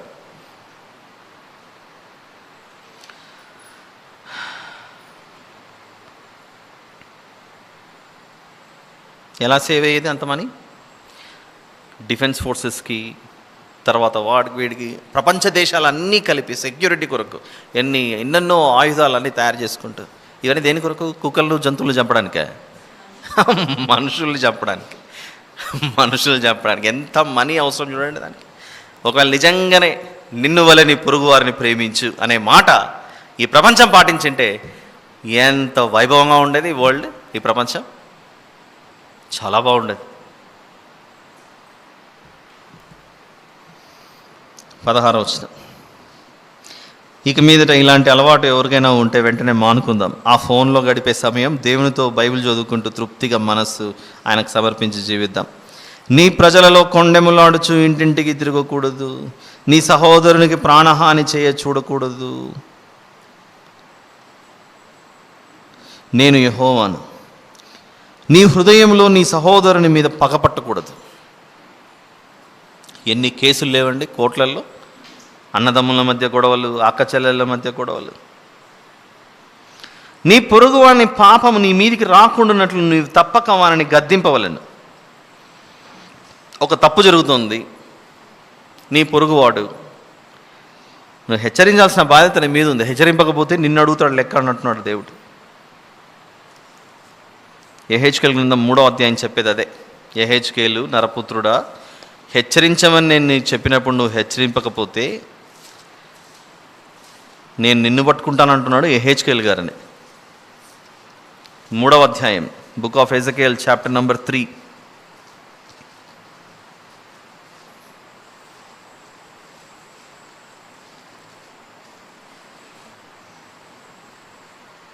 పద్దెనిమిదవ వచనం, అవశ్యముగా నీవు 18th verse, నీవు మరణమవుదువని నేను దుర్మార్గుని గూర్చి ఆజ్ఞయ్యగా నీవు అతనిని హెచ్చరిక చేయకయు అతడు జీవించినట్లు తన దుర్మార్గతను విడిచిపెట్టవలనని వాని నీ హెచ్చరిక చేయకయు నుండిన ఎడల ఆ దుర్మార్గుడు తాను చేసిన దోషమును బట్టి మరణమవును గాని అతని రక్తమునకు నిన్ను ఉత్తరవాదిగా ఎంచుదును అని అంటున్నాడు.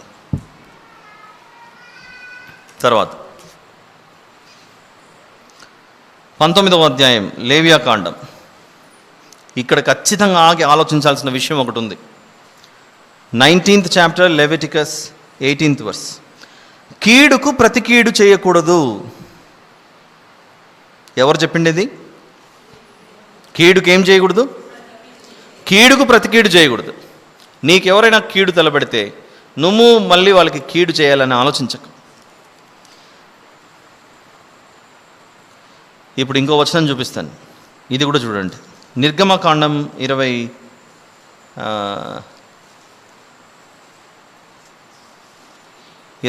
అధ్యాయం.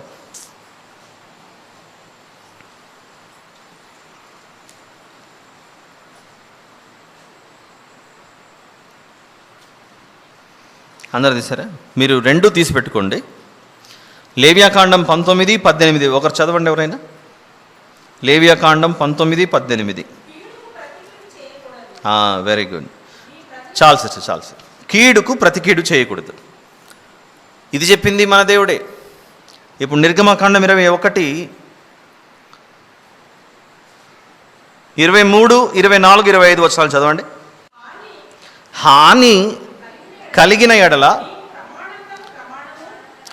నీవు ప్రాణమునకు ప్రాణము, కంటికి కన్ను, పంటికి పళ్ళు, చేతికి చెయ్యి, కాలికి కాలు, వాతకు వాత, గాయమునకు గాయము, దెబ్బకు దెబ్బయు నియమింపవలెను.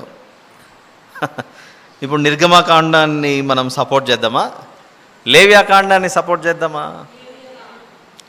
అంటే నిర్గమకాండం తప్ప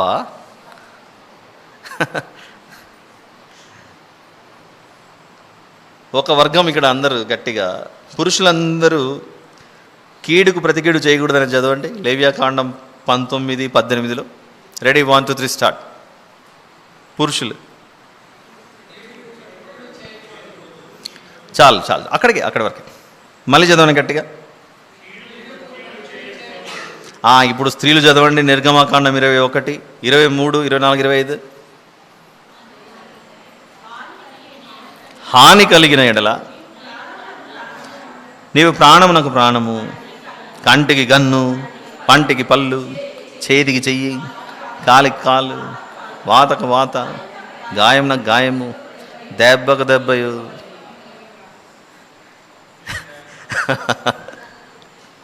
చెప్పండి, ఇప్పుడు చూద్దాం.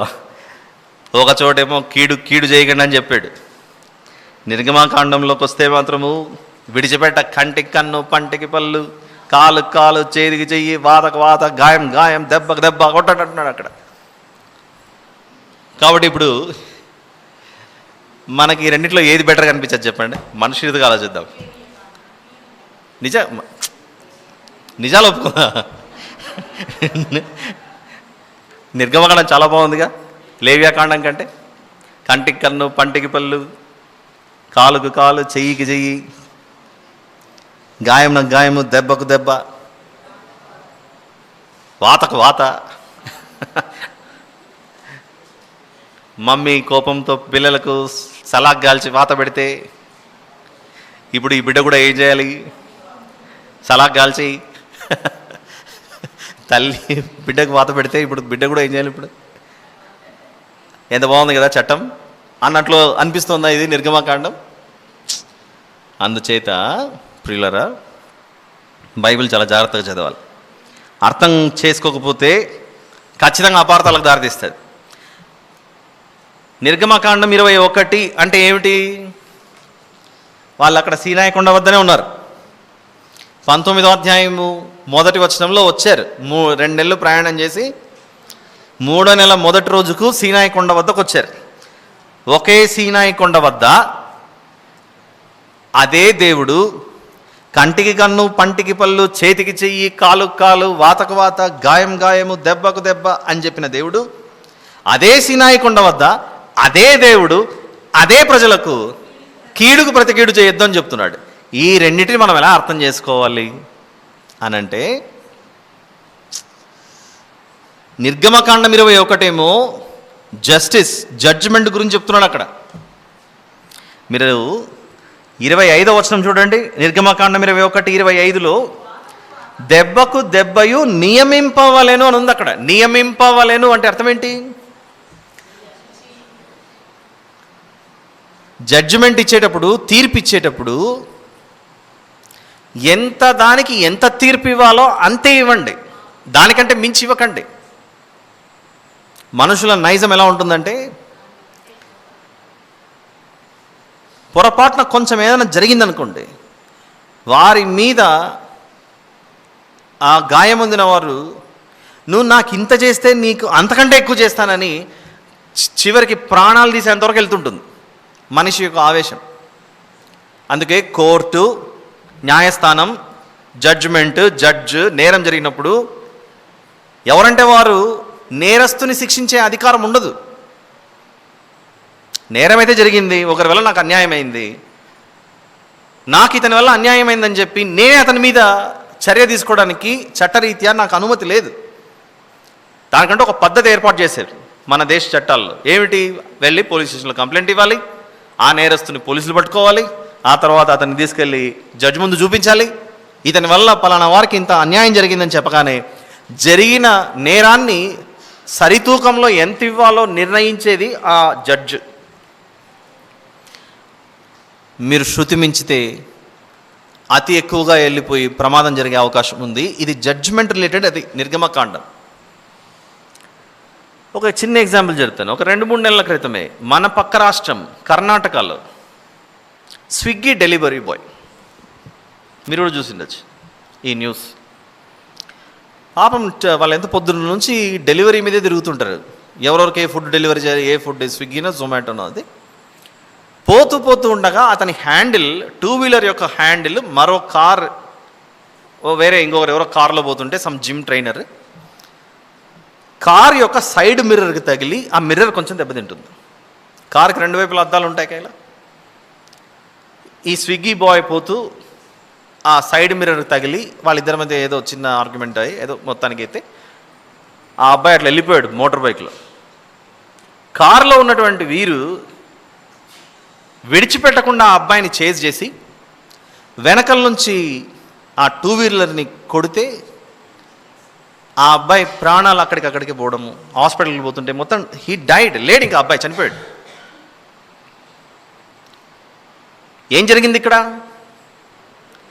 జరిగింది కార్ సైడ్ మిర్రర్కి డ్యామేజ్. కార్ సైడ్ మిర్రర్కి జరిగిన డ్యామేజ్కి జడ్జిమెంట్ ఎవరి చేతిలోకి తీసేసుకున్నారు వీళ్ళు? ఆ కార్ నడుపుతున్న డ్రైవర్, అందులో కూర్చున్న వారు నిర్ణయం తీసుకొని ఏకంగా అతన్ని వెంటాడి మొత్తానికైతే చంపేశారు. ఏదో జరుగుతుంది గాయం అనుకున్నారని కార్తో గుద్దేసరికి ఏకంగా ప్రాణమే పోయింది. అక్కడ నుంచి పారిపోయారు వాళ్ళు. తర్వాత మళ్ళీ వాళ్ళని పట్టుకున్నారు, తీసుకెళ్లారు. ఆ తర్వాత ఏం జరిగిందో స్టోరీ. అందుకే దేవుడు న్యాయవంతుడు, న్యాయస్థుడు. నిర్గమాకాండంలో మనకు ఎంతవరకు గుర్తుంటుందంటే కంటికి కన్ను, పంటికి పళ్ళు, వాతకు వాత, దెబ్బకు దెబ్బ, గాయం గాయము, అక్కడి వరకే ఉంటుంది. దేవుడు చెప్పాడు కనుక నా కన్ను తీస్తే నీ కన్ను తీస్తే, నీ కుడి చేయి తీస్తే నాకు కుడి చేయి తీస్తాడు. We are not the people to take such decisions. అది ఎవరైతే న్యాయాధిపతులుగా ఉంటారో, జడ్జి స్థానంలో ఎవరైతే ఉంటారో వారికి దేవుడు ఇచ్చినటువంటి నియమాలు. మీరు ఎవరికైనా తీర్పు తీర్చేటప్పుడు ఎంత నష్టం జరిగిందో ఒకసారి చూడండి, పరిగణించండి, గమనించండి. జరిగిన నష్టానికి అంత వరకు మాత్రమే, అంత మోతాదులోనే మీరు జడ్జిమెంట్ ఇవ్వండి, తీర్పు ఇవ్వండి. అలాంటివి జరగకూడదు అనుకుంటే ఇదిగో లేవియాకాండంలో, అందుకే 18, 19, 20 అధ్యాయాలను ఒక గ్రూప్ కింద నేను మాట్లాడాను. ఏమంటారు ఈ భాగాన్ని? 18, 19, 20కి ఒక భాగం పేరు పెట్టాం మనం. లేవియాకాండం 18, 19, 20 చాప్టర్స్కి ఒక గ్రూప్ చేసాం మనం. ఏమిటది? హోలీనెస్ ఇన్ ఇండివిజువల్ లైఫ్, వ్యక్తిగత జీవితంలో పరిశుద్ధత. మొదటి 3 అధ్యాయాలకు ఒక పేరు పెట్టాం. ఏమిటిది? స్తుతి మరియు ప్రతిష్టార్పణ. మర్చిపోయారు కొంత ఫాస్ట్గా. 4 నుంచి 7 వరకు పునరుద్ధరణ అర్పణలు. 8, 9, 10 యాజకులు మరియు మందిర ప్రతిష్ట. 11 నుండి 15 వరకు దైనందిన జీవితంలో పరిశుద్ధత. 16, 17 అధ్యాయాలు లోక పాప ప్రక్షాళన మరియు లోకరక్షణ. అలానే ఇప్పుడు 18, 19, 20 ఈ 3 అధ్యాయాలు కలిపి ఎందులో పెట్టాము? వ్యక్తిగత జీవితంలో పరిశుద్ధత. ఒక ఇండివిజువల్గా how to carry your personality, నీ వ్యక్తిగత జీవితాన్ని నువ్వు ఎలా నడిపించుకోవాలని చెప్పేదే. ఇప్పుడు నీ తల్లిని నీ తండ్రిని సన్మానించు, లేకపోతే నేను తీర్పులోకి తీస్తాను. ఏముందంటే 19వ అధ్యాయం 3వ వచనంలో, మీలో ప్రతివాడు తన తల్లికి తన తండ్రికి భయపడవలెను. ఇది వ్యక్తిగతంగా చేయాల్సిన పనా, లేకపోతే ఎవరో చేస్తే మనం చూస్తూ కూర్చోడమా? వ్యక్తిగతంగా ఇది. కాబట్టి దేవుడు ఏమంటున్నాడంటే, నీకు వ్యక్తిగతంగా కీడు చేస్తే వెంటనే అతని మీదికి నువ్వు ప్రతి కీడు చేస్తానని అనుకోవద్దు. నేను ఒక క్రమం ఏర్పాటు చేశా, ఒక పద్ధతి ఏర్పాటు చేశా. ఆ వ్యక్తిని నువ్వు అక్కడ న్యాయమూర్తి దగ్గర తీసుకెళ్ళి, అప్పుడు అతను నిర్ణయిస్తాడు నీకు జరిగిన కీడుకు కంటికి కన్ను తీయాలా, చెయ్యికి చెయ్యి తీయాలా, కాలు తీయాలా, ఏమిటి ఆ మెజర్మెంట్, ఆ కొలత ఏం చేయాలని. జడ్జి చేతిలో ఉన్నది నీ చేతిలోకి తీసుకోవద్దు. దేవుడు అప్పుడే పెట్టాడు ఒక క్రమం.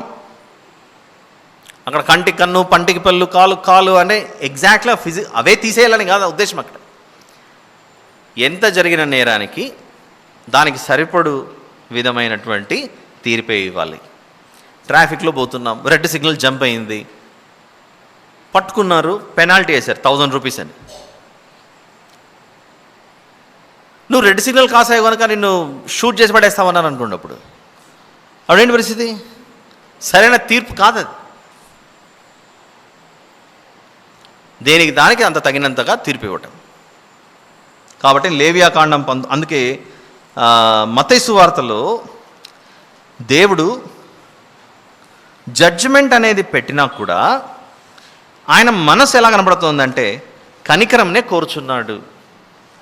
Judgement is an option, mercy is a quality that God desires from us అన్నట్లు ఉంది ఇక్కడ.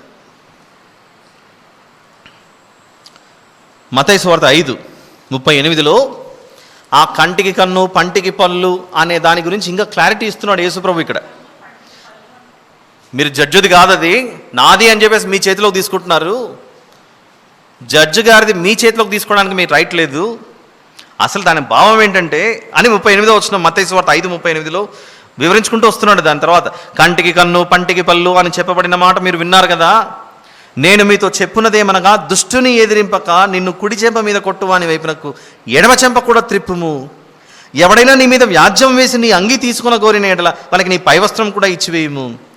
ఒకడు 1 మైలు దూరం రమ్మని నిన్ను బలవంతం చేసిన ఎడల వానితో కూడా 2 మైళ్ళు వెళ్ళుము. నిన్ను అడుగువానికి నిన్ను అప్పు అడుగుగోరు వాని నుండి నీ ముఖం త్రిప్పుకునవద్దు. ఇదంటే ఏంటంటే మెర్సీ మెర్సీ మెర్సీ, దయ, కరుణ, జాలి ఇవి చూపించాడమ్మా అంటున్నాడు. మత్తయి సువార్తలో యేసు ప్రభు ఈ విషయాలు చెప్పి ఆనాటి సమాజాన్ని హెచ్చరింపకపోయి ఉంటే చాలా పెద్ద తీవ్రమైన పరిస్థితులకు దారితీసేది. ఏంటో తెలుసా? యేసు ప్రభు ఉన్న కాలంలో ఏ ప్రభుత్వం అధికారంలో ఉంది? ఏ ప్రభుత్వం? రోమా ప్రభుత్వం అధికారంలో ఉంది. అటు రోమా ప్రభుత్వం ఎంత కఠినంగా ఉందో కూడా మనకు తెలుసు. వారు ఏ విధంగా జనాలను హింసించారు. ఈ ఇశ్రాయేలు అన్నవారు రోమా ప్రభుత్వం అధికారం కింద ఉన్నారు. ఒక రోమియోడు వచ్చి ఇశ్రాయేల్ని కొట్టాడు అనుకోండి, ఎగ్జాంపుల్. ఈ ఇశ్రాయేలీలు వారి అధికారం కింద ఉన్నారు. ఈ ఇశ్రాయేలు తిరగబడి కొట్టాడు అనుకోండి, ఎవరిని కొట్టినట్లు? రోమా సైనికుని కొట్టినట్టు అవుతుంది. అప్పుడు ఎక్కడికి వచ్చి పడుతుంది? ఇప్పుడు ఏకంగా వీరి ప్రాణాల మీదకే వస్తుంది. నువ్వు రోమియోని కొట్టడమా? నీవు రోమా సైనికుడిని మీద చేయి చేసుకోవడమా? రోమా పౌరుని మీద చేయి చేసుకోవడమా? ఎలా ఉన్నాయి అప్పట్లో ప్రభుత్వాలు? అందుకే మేము కొడితే కొంచెము కనికరం కనికరం మెర్సీ. కొట్టుకుంటూ కూర్చుంటే జీవితం సాగదు.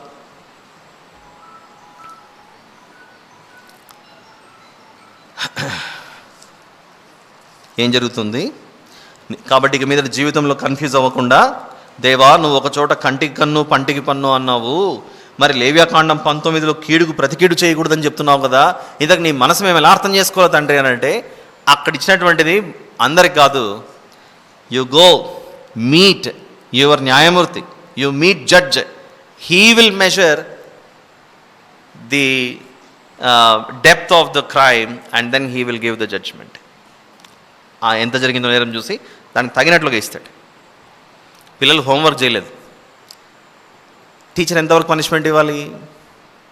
కొద్దిసేపు ఒక 20 నిమిషాలు 30 నిమిషాలు క్లాస్లోకి రాకుండా బయట నిలబెట్టడాలో ఇలాంటివి చేయాలి. నువ్వు హోంవర్క్ చేయలేదు కదరా, బెత్తం తీసుకొని నీ మోకాలు ఇరగొడతానన్నాను అనుకోండి పరిస్థితి. ఇంకంతే. ఈ మధ్యకాలంలో అక్కడక్కడ టీచర్లు కూడా అరెస్ట్ అయ్యారు, సస్పెండ్ అయ్యారు, డిస్మిస్ అయ్యారు. ఎందుకంటే ఆ పిల్లల్ని అంత ఘోరంగా హింసించారు కాబట్టి. ప్రాణాలు కూడా పోయాయి. ఆల్ రైట్, వచ్చేద్దాం. So hope you have understood. వ్యక్తిగతంగా దేవుడు మన వద్ద నుంచి కోరుకుంటునేది కనికరం. జడ్జిమెంట్ అనేది అది ఒక ఆప్షన్ అలా ఉన్న. 18వ వచనం, కీడుకు ప్రతి కీడు చేయకూడదు, నీ ప్రజల మీద కోపం ఉంచుకొనక. ఆజ్ఞలలో ప్రధానమైన ఆజ్ఞలలో రెండవది, నిన్ను వలెని పొరుగువానని ప్రేమింపవాలేను. ఇక్కడ వచ్చింది, నేను యెహోవాను. ముగించుకుందాం. మీరు నా కట్టడలను ఆచరింపవలెను, నీ జంతువులను ఇతర జాతి జంతువులను కలియనీయకూడదు, తప్పది.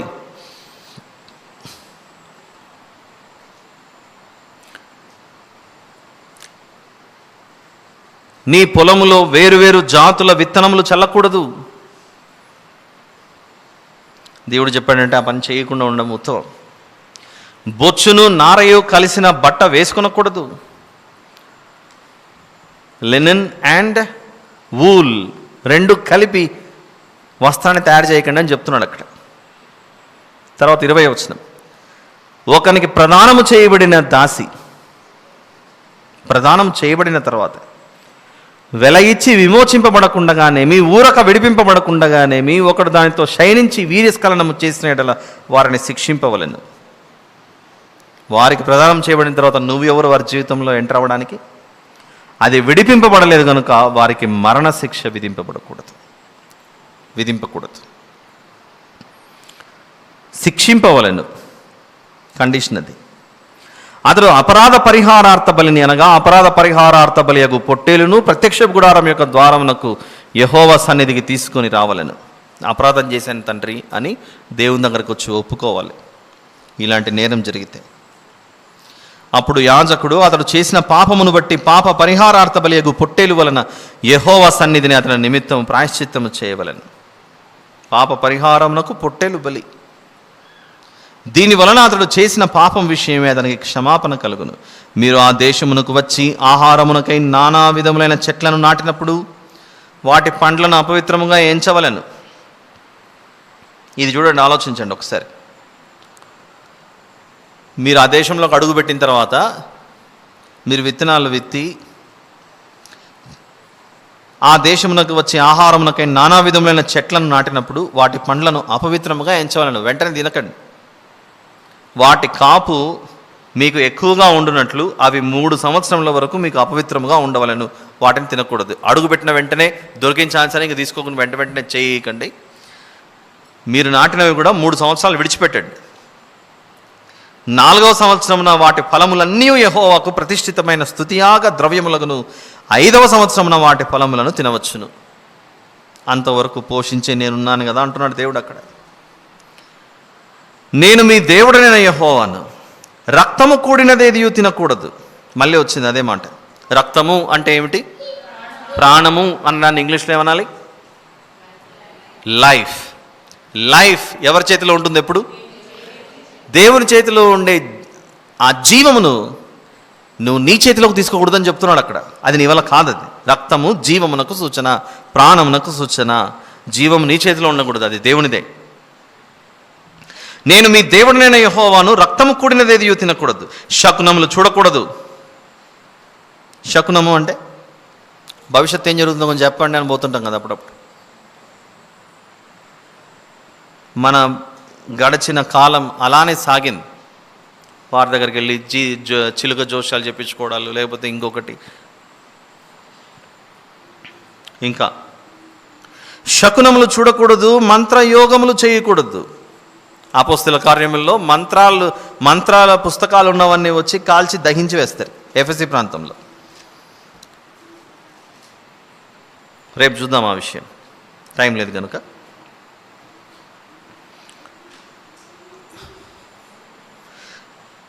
శకునములు చూడకూడదు, మంత్రయోగములు చేయకూడదు. మంత్రయోగములు చేయకూడదు. ఎంత భయంకరం! మన తెలుగు రాష్ట్రాల్లో చిత్తూరు జిల్లా మదనపల్లిలో 2 యవనస్తురాలు అమ్మాయిలను 2 తల్లిదండ్రులు పెద్ద పెద్ద ప్రొఫెసర్లుగా ఉన్నటువంటి వాళ్ళు, పెద్ద వార్త అయిందండి, సంచలనమైంది. అది ఏంటంటే ఈ మా అమ్మాయి చనిపోయి మళ్ళీ వస్తుందండి బయటికి అని ఫస్ట్ ఒక కూతురుని చంపేశారు. అయ్యో వెళ్ళిపోయింది ఆ అమ్మాయి, తిరిగి రావాలంటే మళ్ళీ ఈ అమ్మాయి వెళ్ళి తీసుకురావాలని 2వ అమ్మాయిని చంపేశారు. అక్కని తీసుకొస్తుందని 2 అవుట్. చూసారుగా మీరు ఎట్లా అంటే. చిత్తూరు జిల్లా మదనపల్లిలో జరిగిన ఇన్సిడెంట్ ఇది. మళ్ళీ చదువుకున్న ఉద్యోగస్తులే తల్లిదండ్రులు 2. మంత్రయోగములు చేయకూడదు. మీ నుదుటి వెంట్రుకలను గుండ్రముగా కత్తిరింపకూడదు. నీ గడ్డ ప్రక్కలను గొరగకూడదు. చచ్చిన వారి కొరకు మీ దేహమును చీరుకొనకూడదు. పచ్చబొట్లు మీ దేహమునకు పొడుచుకొనకూడదు. టాటూ టాటూ అని వేయించుకుంటూ ఉంటారు. No tattoo. నేను మీ దేవుడనైన యెహోవాను. మరికొందరు నేను గమనించింది, చిన్నపిల్లలు పుట్టగానే బుగ్గ మీదనో నోసటి మీదనో ఒక నల్లటి చుక్క అది పెడుతూ ఉంటారు. కాళ్ళకు దారం కట్టింటారు, నల్లదారం. ఏంటంటే దిష్టి తగులుతుందండి. దిష్టి చుక్క. అప్పుడు నాకు వెంటనే ఆదాము హవ్వ గారికి కూడా దేవుడు బిడ్డలనిచ్చాడు కదా, అప్పుడు వారి ఏ చుక్క పెట్టిండొచ్చబ్బా. అంటే మన పరిస్థితి ఏంటంటే, పేరుకు క్రైస్తవులం, పేరుకు విశ్వాసులం, కానీ మనం ఇంకా విడిచి వచ్చింటాం. చూసారా, వాటిని పూర్తిగా మన మనసులో నుండి తీసేయం. కాలుకు నల్లదారం, ముఖం మీద ఎక్కడో నల్ల చుక్క. నిజంగానే నల్ల చుక్క అవసరం ఏంటంటే, పుట్టే ప్రతి బిడ్డకు దేవుడు బుగ్గ మీద చుక్క పెట్టించేటోడు కదా. ఆలోచించండి ఒకసారి. పుట్టే ప్రతి బిడ్డకు చుక్క పెట్టించేటోడు కదా. కాదు, ఇంత పెద్ద దేహం ఇచ్చాడు, కళ్ళు ఇచ్చాడు, నోరు ఇచ్చాడు, చెవులు ఇచ్చాడు, నాలుగు ఇచ్చాడు, ఇది అన్నీ ఇచ్చిన దేవుడు మనిషికి ఆ చుక్క అవసరం అనుకుంటే ఆ చుక్క కూడా ఇవ్వలేడా దేవుడు? ఎందుకండి మనకు దేవుడు ఏదో తక్కువ చేశాడని మనం ఏదో వాటన్నిటిని చేసుకుంటూ వెళ్తుంటాం.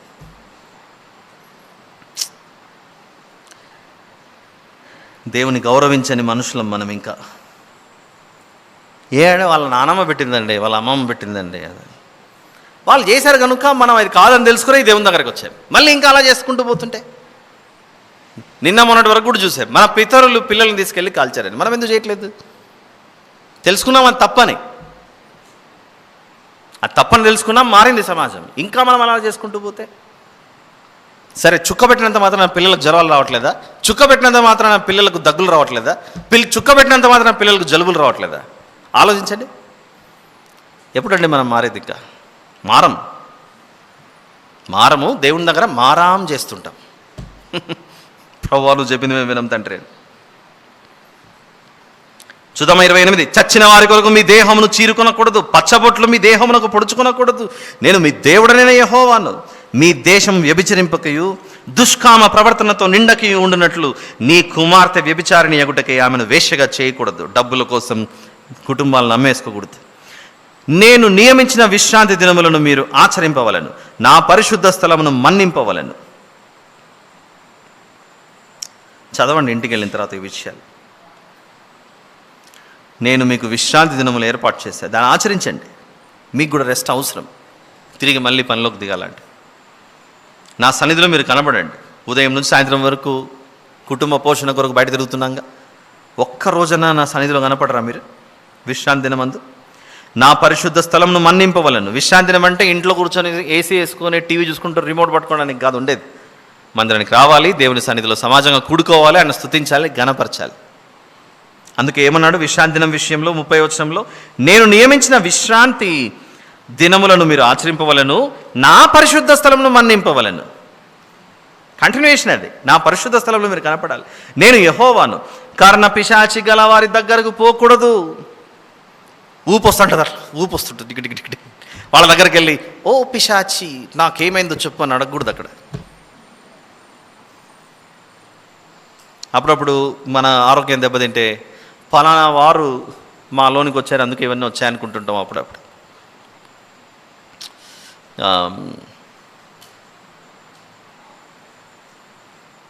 మా తమ్ముడికి చిన్నప్పుడు అంటే మాకు కూడా వచ్చింది అది, బెన్హర్. మొత్తం బాడీ అంతా చిన్నగా చెమటకాయలలాగా వచ్చేసింది, చెమటకాయలలాగా. దాన్ని తట్టు అనేదో అన్నారు. డాక్టర్ దగ్గర పోతే చిన్న క్రీమ్ ఇచ్చాడు, లిక్విడ్ ఇచ్చాడు, అది రాసుకుంటూ మొత్తానికైతే వేపాకులో పండేసి అది చేసి ఇది చేసి మొత్తానికి వారం 10 రోజుల తర్వాత వాడు ఇంకా బ్రతకడం అనుకున్నాం, అన్నీ వచ్చేస్తాయి. ఆ లెవెల్లో వెళ్ళిపోయిన తర్వాత హై టెంపరేచర్లో ఇంకా విడిపోయి మా తమ్ముడు ఇంకా లేడు అనుకున్నాం, ఆ స్టేజ్లో వెళ్ళిపోయింది. వాడు ఇట్లా పడేస్తే ఇట్లా వెళ్ళిపోవడము అట్లా అయిపోయింది. అది ఏంటంటే అందరూ అన్నారు ఏమో పోసింది అన్నారు. ఏం పోసింది అనేది దాన్ని ఫిల్ ఇన్ ద బ్లాంక్ మీరు ఫిల్ చేసుకోండి. ప్రజలకు అలా అర్థమైంది. ప్రాణం నిలబెట్టేవాడు మన దేవుడు. ఆ స్థితిలో నుండి ఈరోజు మమ్మల్ని ఎత్తుకొని తిరిగేంత స్థాయికి వచ్చేసాడు వాడు. అంత బలంగా తయారయ్యాడు. చూద్దామా 31. కర్ణ పిశాచి గల వారి దగ్గరకు పోకూడదు, సోదగాండ్రను వెతికి వారి వలన అపవిత్రత కలుగు చేసుకొనకూడదు, నేను మీ దేవుడనైన యెహోవాను. ఈసారి చెప్తున్నటువంటి నేను మీ దేవుడనైన యెహోవాను. సరే, ఈ ఒకటి చదువుకుందాం. తల నెరసిన వాని ఎదుట లేచి ముసలివాని ముఖమును గణపరచి నీ దేవునికి భయపడవలెను, నేను యెహోవాను. ఓల్డ్ ఏజ్ వాళ్ళని చూస్తే గౌరవించాలట, సన్మానించాలి. మందిరాల్లో పెద్దలు కనబడితే వందనాలు చెప్పే ఆ మర్యాద కూడా తెలియని స్థితిలో జరుగుతూ ఉంటుంది. పిల్లలు, యవనస్తులు పెద్దల విషయంలో నడుచుకునేది. కానీ దేవుడు ఏం చెప్తున్నాడు ఇక్కడ? తల నెరసిన వాని ఎదుట లేచి ముసలివాని ముఖమును గణపరచి నీ దేవునికి భయపడవలను. ఎక్కడో ప్రయాణాలు చేస్తున్నాం, రైల్వే స్టేషను, ఎయిర్పోర్టు, బస్ స్టాండ్లో కాళ్ళు నిలబడలేని పరిస్థితిలో ఒక వృద్ధాప్యంలో ఉన్న ఆయన నిలబడి ఉంటే ఒక యవనస్తుడు సీట్లో ఉన్నాడు అనుకోండి, ఆయన అడిగినా అడగకపోయినా లేచి ఆయనకు సీట్ ఇవ్వడం అదొక మర్యాద. ఇవన్నీ నేర్పించాడు దేవుడు మనకు. 33. మీ దేశమందు పరదేశి నీ మధ్య నివసించున్నప్పుడు వారిని బాధింపకూడదు. ఫారినర్ నీ దేశంలోకి వస్తే వారిని ఇబ్బంది పెట్టకండి అని చెప్తున్నాడు. మొన్న ఆ మధ్యకాలంలో ఒక టూరిస్ట్ మన దేశంలోకి ఎవరో వస్తే ఆ టూరిస్ట్ విషయంలో ఎంత ఘోరం చేసి పెట్టారు. ఈ దేశంలోకి రావడానికి భయపడే విధంగా ఆ వ్యక్తులు అప్పట్లో ప్రవర్తించారు. అవన్నీ మన వార్తల్లో విన్నాం. దేశం మర్యాద గౌరవం అంతా పోతుంది. దేవుడు చెప్పిన మాట వింటే ఇలాంటి పరిస్థితులు వచ్చేది కాదు. మీ దేశమందు పరదేశి నీ మధ్య నివసించినప్పుడు వానిని బాధింపకూడదు. మనం వేరే చోటుకి వెళ్ళినా మనల్ని వేరే వారు బాధింపకూడదు, అది తప్పు. అప్పుడు ఆ దేశస్తులు లెక్క చెప్పాలి. మీ మధ్య నివసించు పరదేశిని మీలో పుట్టిన వాని వలె ఎంచవలను, నిన్ను వలె వారిని ప్రేమింపవలను. ఐగుప్తు దేశంలో మీరు పరదేశులు అయ్యి ఉంటుంది. మిమ్మల్ని ఐగుప్తు రాజైన ఫరో ఎలా చూశాడు? బానిసలుగా చూశాడు. మీరు విదేశీయులు అలా చూడకండి, మీలో పుట్టిన వారి వలె చూడండి అని చెప్తున్నాడు. నేను మీ దేవుడనైన యెహోవాను. ఇవన్నీ చూస్తుంటే మన నిజ జీవితాన్ని మనం కూర్చున్నా, లేచినా, పడుకున్నా, నడిచినా అన్నిటినీ దేవుడు గమనిస్తున్నాడు. కాబట్టి దేవుడు గమనిస్తున్నాడు కదా అని తప్పించుకొని తిరుగుతూ తప్పులు చేయడానికి కాదు. నా దేవుని సన్నిధిలో కనుసన్నల్లో నేనున్నాను, నేను పరిశుద్ధంగా జీవించాలి అని మంచి నిర్ణయం తీసుకోవాలి. తీర్పు తీర్చినప్పుడు కొలతలో కానీ, తూనికలో కానీ, పరిమాణంలో కానీ మీరు అన్యాయం చేయకూడదు. ఇప్పుడంటే ఎలక్ట్రానిక్ వచ్చాయి, వేయింగ్ మిషన్స్. మేము చిన్నగా ఉన్నప్పుడు వినేదే అక్కడ చింతపండు పెట్టినారు రా కింద అనేవాళ్ళు. ఏంటి చింతపండు పెట్టడం అంటే తెలుసా మీకు? ఒక త్రాసులో 1 కేజీ టొమాటోలు కొనుక్కోవాలన్నా, 1 కేజీ కందిపప్పు కొనాలన్నా ఒకవైపు ఏమో బాటు పెడతారు, రాయి 1 కేజీ రాయి. ఇంకోవైపు గిన్నె ఉంటుంది కదా, దానిలో కందిపప్పు వేయాలిగా. ఆ కందిపప్పు వేసే ముందు దాని గిన్నె కింద లోపల కింద చింతపండు పెట్టింటారు, అది కనపడదు. అప్పుడు ఏమవుతుంది, వచ్చేదేమో 900 గ్రాములు, చూపించేదేమో 1000 గ్రాములు చూపిస్తుంటుంది. ఇలాంటివి దేవుడు ఏనాడో చూశాడు. ఏం చూసి 35వ వచనంలో తీర్పు తీర్చినప్పుడు కొలతలో కానీ, తూనికలో కానీ, పరిమాణంలో కానీ మీరు అన్యాయం చేయకూడదు. అసలు ఇంకా చెప్పాలంటే గవర్నమెంట్ పబ్లిక్ సెక్టర్లో కొన్ని డిపార్ట్మెంట్స్ ఉన్నాయి మనకు. ఇన్కమ్ ట్యాక్స్ డిపార్ట్మెంట్ అని, లేకపోతే రకరకాల ఇంకెన్ని లేవండి, ఏఎంఆర్ఓ ఆఫీసులని, కలెక్టర్ ఆఫీసులని, ఇలాంటివి ఎలాగైతే ఆఫీసులు ఉన్నాయో ఒక ప్రత్యేకమైన ఒక డిపార్ట్మెంట్ ఉంది 35వ వచనానికి సంబంధించి. లేవ్యాకాండం 19:35వ వచనానికి సంబంధించి ఏకంగా ఒక గవర్నమెంట్ పబ్లిక్ సెక్టర్లో గవర్నమెంట్ నడుస్తుంది, వెయిట్స్ అండ్ మెజర్స్ డిపార్ట్మెంట్ అని. వెయిట్స్ అండ్ మెజర్స్ డిపార్ట్మెంట్ అంటే మనకు ఎవరైతే సరుకులు అమ్ముతున్నారో, ఏ వస్తువులు అమ్ముతున్నారో. ఆ మధ్యకాలంలో హైదరాబాద్లో ఒక పెట్రోల్ పంపునే మూసేశారు. ఎందుకు మూసేశారు పెట్రోల్ పంప్ అంటే, మీటర్లో 1 లీటర్ పోయినట్లు కనపడుతుంది. మీటర్లో 1 లీటర్ బాటిల్ తీసుకొని వెళ్తే మాత్రం అందులో లీటర్ రావట్లేదు, కొంచెం తక్కువ వస్తుంది. సీజ్ చేసి పడేశారు. ఎవరు? వీళ్ళు. ఎవరు? 35వ వచనానికి దేవుడు చెప్పినటువంటి డిపార్ట్మెంట్ వారు. తీర్పు తీర్చినప్పుడు కొలతలో కానీ, తూనికలో కానీ, పరిమాణంలో కానీ మీరు అన్యాయం చేయకూడదు. ఏ తీర్పు తీర్చినప్పుడు, ఎలాంటి తీర్పైనా సరే, మీరు కొలతలైనా సరే అన్నీ. ఇందాక మనము కంటికి కన్ను, పంటికి పళ్ళు అవి చూసారా? తూనికలో కానీ, కొలతలో కానీ ఈక్వల్గానే ఉండాలని చెప్తున్నాడు. అక్కడికి కనెక్ట్ అయి ఉంది ఇది 35వ వచనం. న్యాయమైన త్రాసులు, న్యాయమైన గుండ్లు. ఇక్కడికి వచ్చింది మన ఇందాక వెయిట్స్ అండ్ మెజర్మెంట్స్. 36వ వచనం ఎగ్జాక్ట్ చెప్పాలంటే. స్టార్ట్ అయింది 35, ఒక మంచి ఎక్స్ప్లెనేషన్ తీర్పు తీర్చే విషయంలో. మనం ఇందాక చెప్పుకున్న వెయిట్స్ అండ్ మెజర్మెంట్స్ డిపార్ట్మెంట్స్ ఎగ్జాక్ట్గా ఆలోచిస్తే 36th వర్స్. న్యాయమైన త్రాసులు, న్యాయమైన గుండ్లు. గుండ్లు అంటే మళ్ళీ దాన్ని వేరే గుండ్లు అనుకున్నారు. రేపు బార్బర్ షాప్కి వెళ్ళి అందరం గుండు చేయించుకొని వస్తే కష్టం. కొందరికి అట్లనే. ఒక ఆయన మేము చిన్నగా ఉన్నప్పుడు వాక్యం చెప్పడానికి వచ్చినప్పుడు, నేను ఒక చోట వాక్యం చెప్తున్నానండి, నేను చెప్తుంటే వాళ్ళకి అట్లా అర్థమైంది, అందుకే అట్లా చేసుకొచ్చారు అని చెప్పాడు. ఏమర్థమైంది అని అంటే, దేవుడు ఓడను ఇలా చేయమని కొలతలు, ఎత్తు ఇవన్నీ చెప్పాడు. నోవహు అట్లు చేశాను అని ఉంది అక్కడ. నోవహు అట్లు చేశాను అనేసరికి ఓడలోకి వెళ్ళేటప్పుడు వీళ్ళ ఫ్యామిలీ తినడానికి అట్లు చేసుకొని వెళ్ళారండి, అట్లు దోశలు వేసుకొని అని అట్లు చేసుకొని వెళ్ళిపోయారు అనుకున్నా. సో తెలుగులో దయచేసి ఎప్పుడు కూడా అపార్థం చేసుకోకూడదు. ఇక్కడ గుండ్లు అన్నారని మనం డైరెక్ట్గా తల గొరిగించుకొని చేసుకునే గుండు కాదు ఇది, రాళ్ళు. Weights and measures. న్యాయమైన త్రాసులు, న్యాయమైన గుండ్లు, న్యాయమైన తూము, న్యాయమైన పడి మీకు ఉండవలను. నేను ఐగుప్తు దేశంలో నుండి మిమ్మల్ని రప్పించిన మీ దేవుడైన యెహోవాను. కింగ్ ఆయన, కింగ్. తేడా వస్తే నేను ముందర నిలబడతానంటున్నాడు అక్కడ. మనం చెప్పగలమా? మనం ఒకవేళ డైలాగ్ కొట్టినా కూడా చూసి నవ్వుకొని వెళ్ళిపోయేవాళ్ళే. ఏం డైలాగు? నేను ఎవరో తెలుసా, నేను ఎవరో తెలుసా, నేను ఎవరో తెలుసా అని పదే పదే అనుకుంటూ పోయామనుకో, చెప్పిన జాల వెళ్ళిపో అంటారు అక్కడ. కానీ దేవుని దగ్గర అలాంటి ఆటలు చెల్లవు. కాగా మీరు నా కట్టడలన్నిటినీ, నా విధులన్నిటినీ అనుసరించి నడుచుకునవలెను, నేను యెహోవా. నేను మీ నాన్నను, మీ డాడీ అంటున్నాడు దేవుడు అక్కడ. ఆల్రైట్, ఖచ్చితంగా చదవండి ఈ విషయాలు ఇంటికి వెళ్ళి. లేట్ అయింది, వర్షం పడుతుంది కదా, నీళ్ళున్నీ ఉంటాయి రోడ్డు మీద, మీరు పోవడానికి ఇబ్బంది అవుతుందని కొంచెం లేట్గా వదిలే అంతే. ఓకేనా? అప్పుడే వదిలేసింటే పాపం మళ్ళీ మీరు తడిచిపోయేవారు. మీరు క్షేమంగా ఉండడానికే కొంచెం లేట్గా వదిలిపెట్టారు. ఓకేనా? Thank you. చిన్న ప్రార్థన చేసుకుందాం.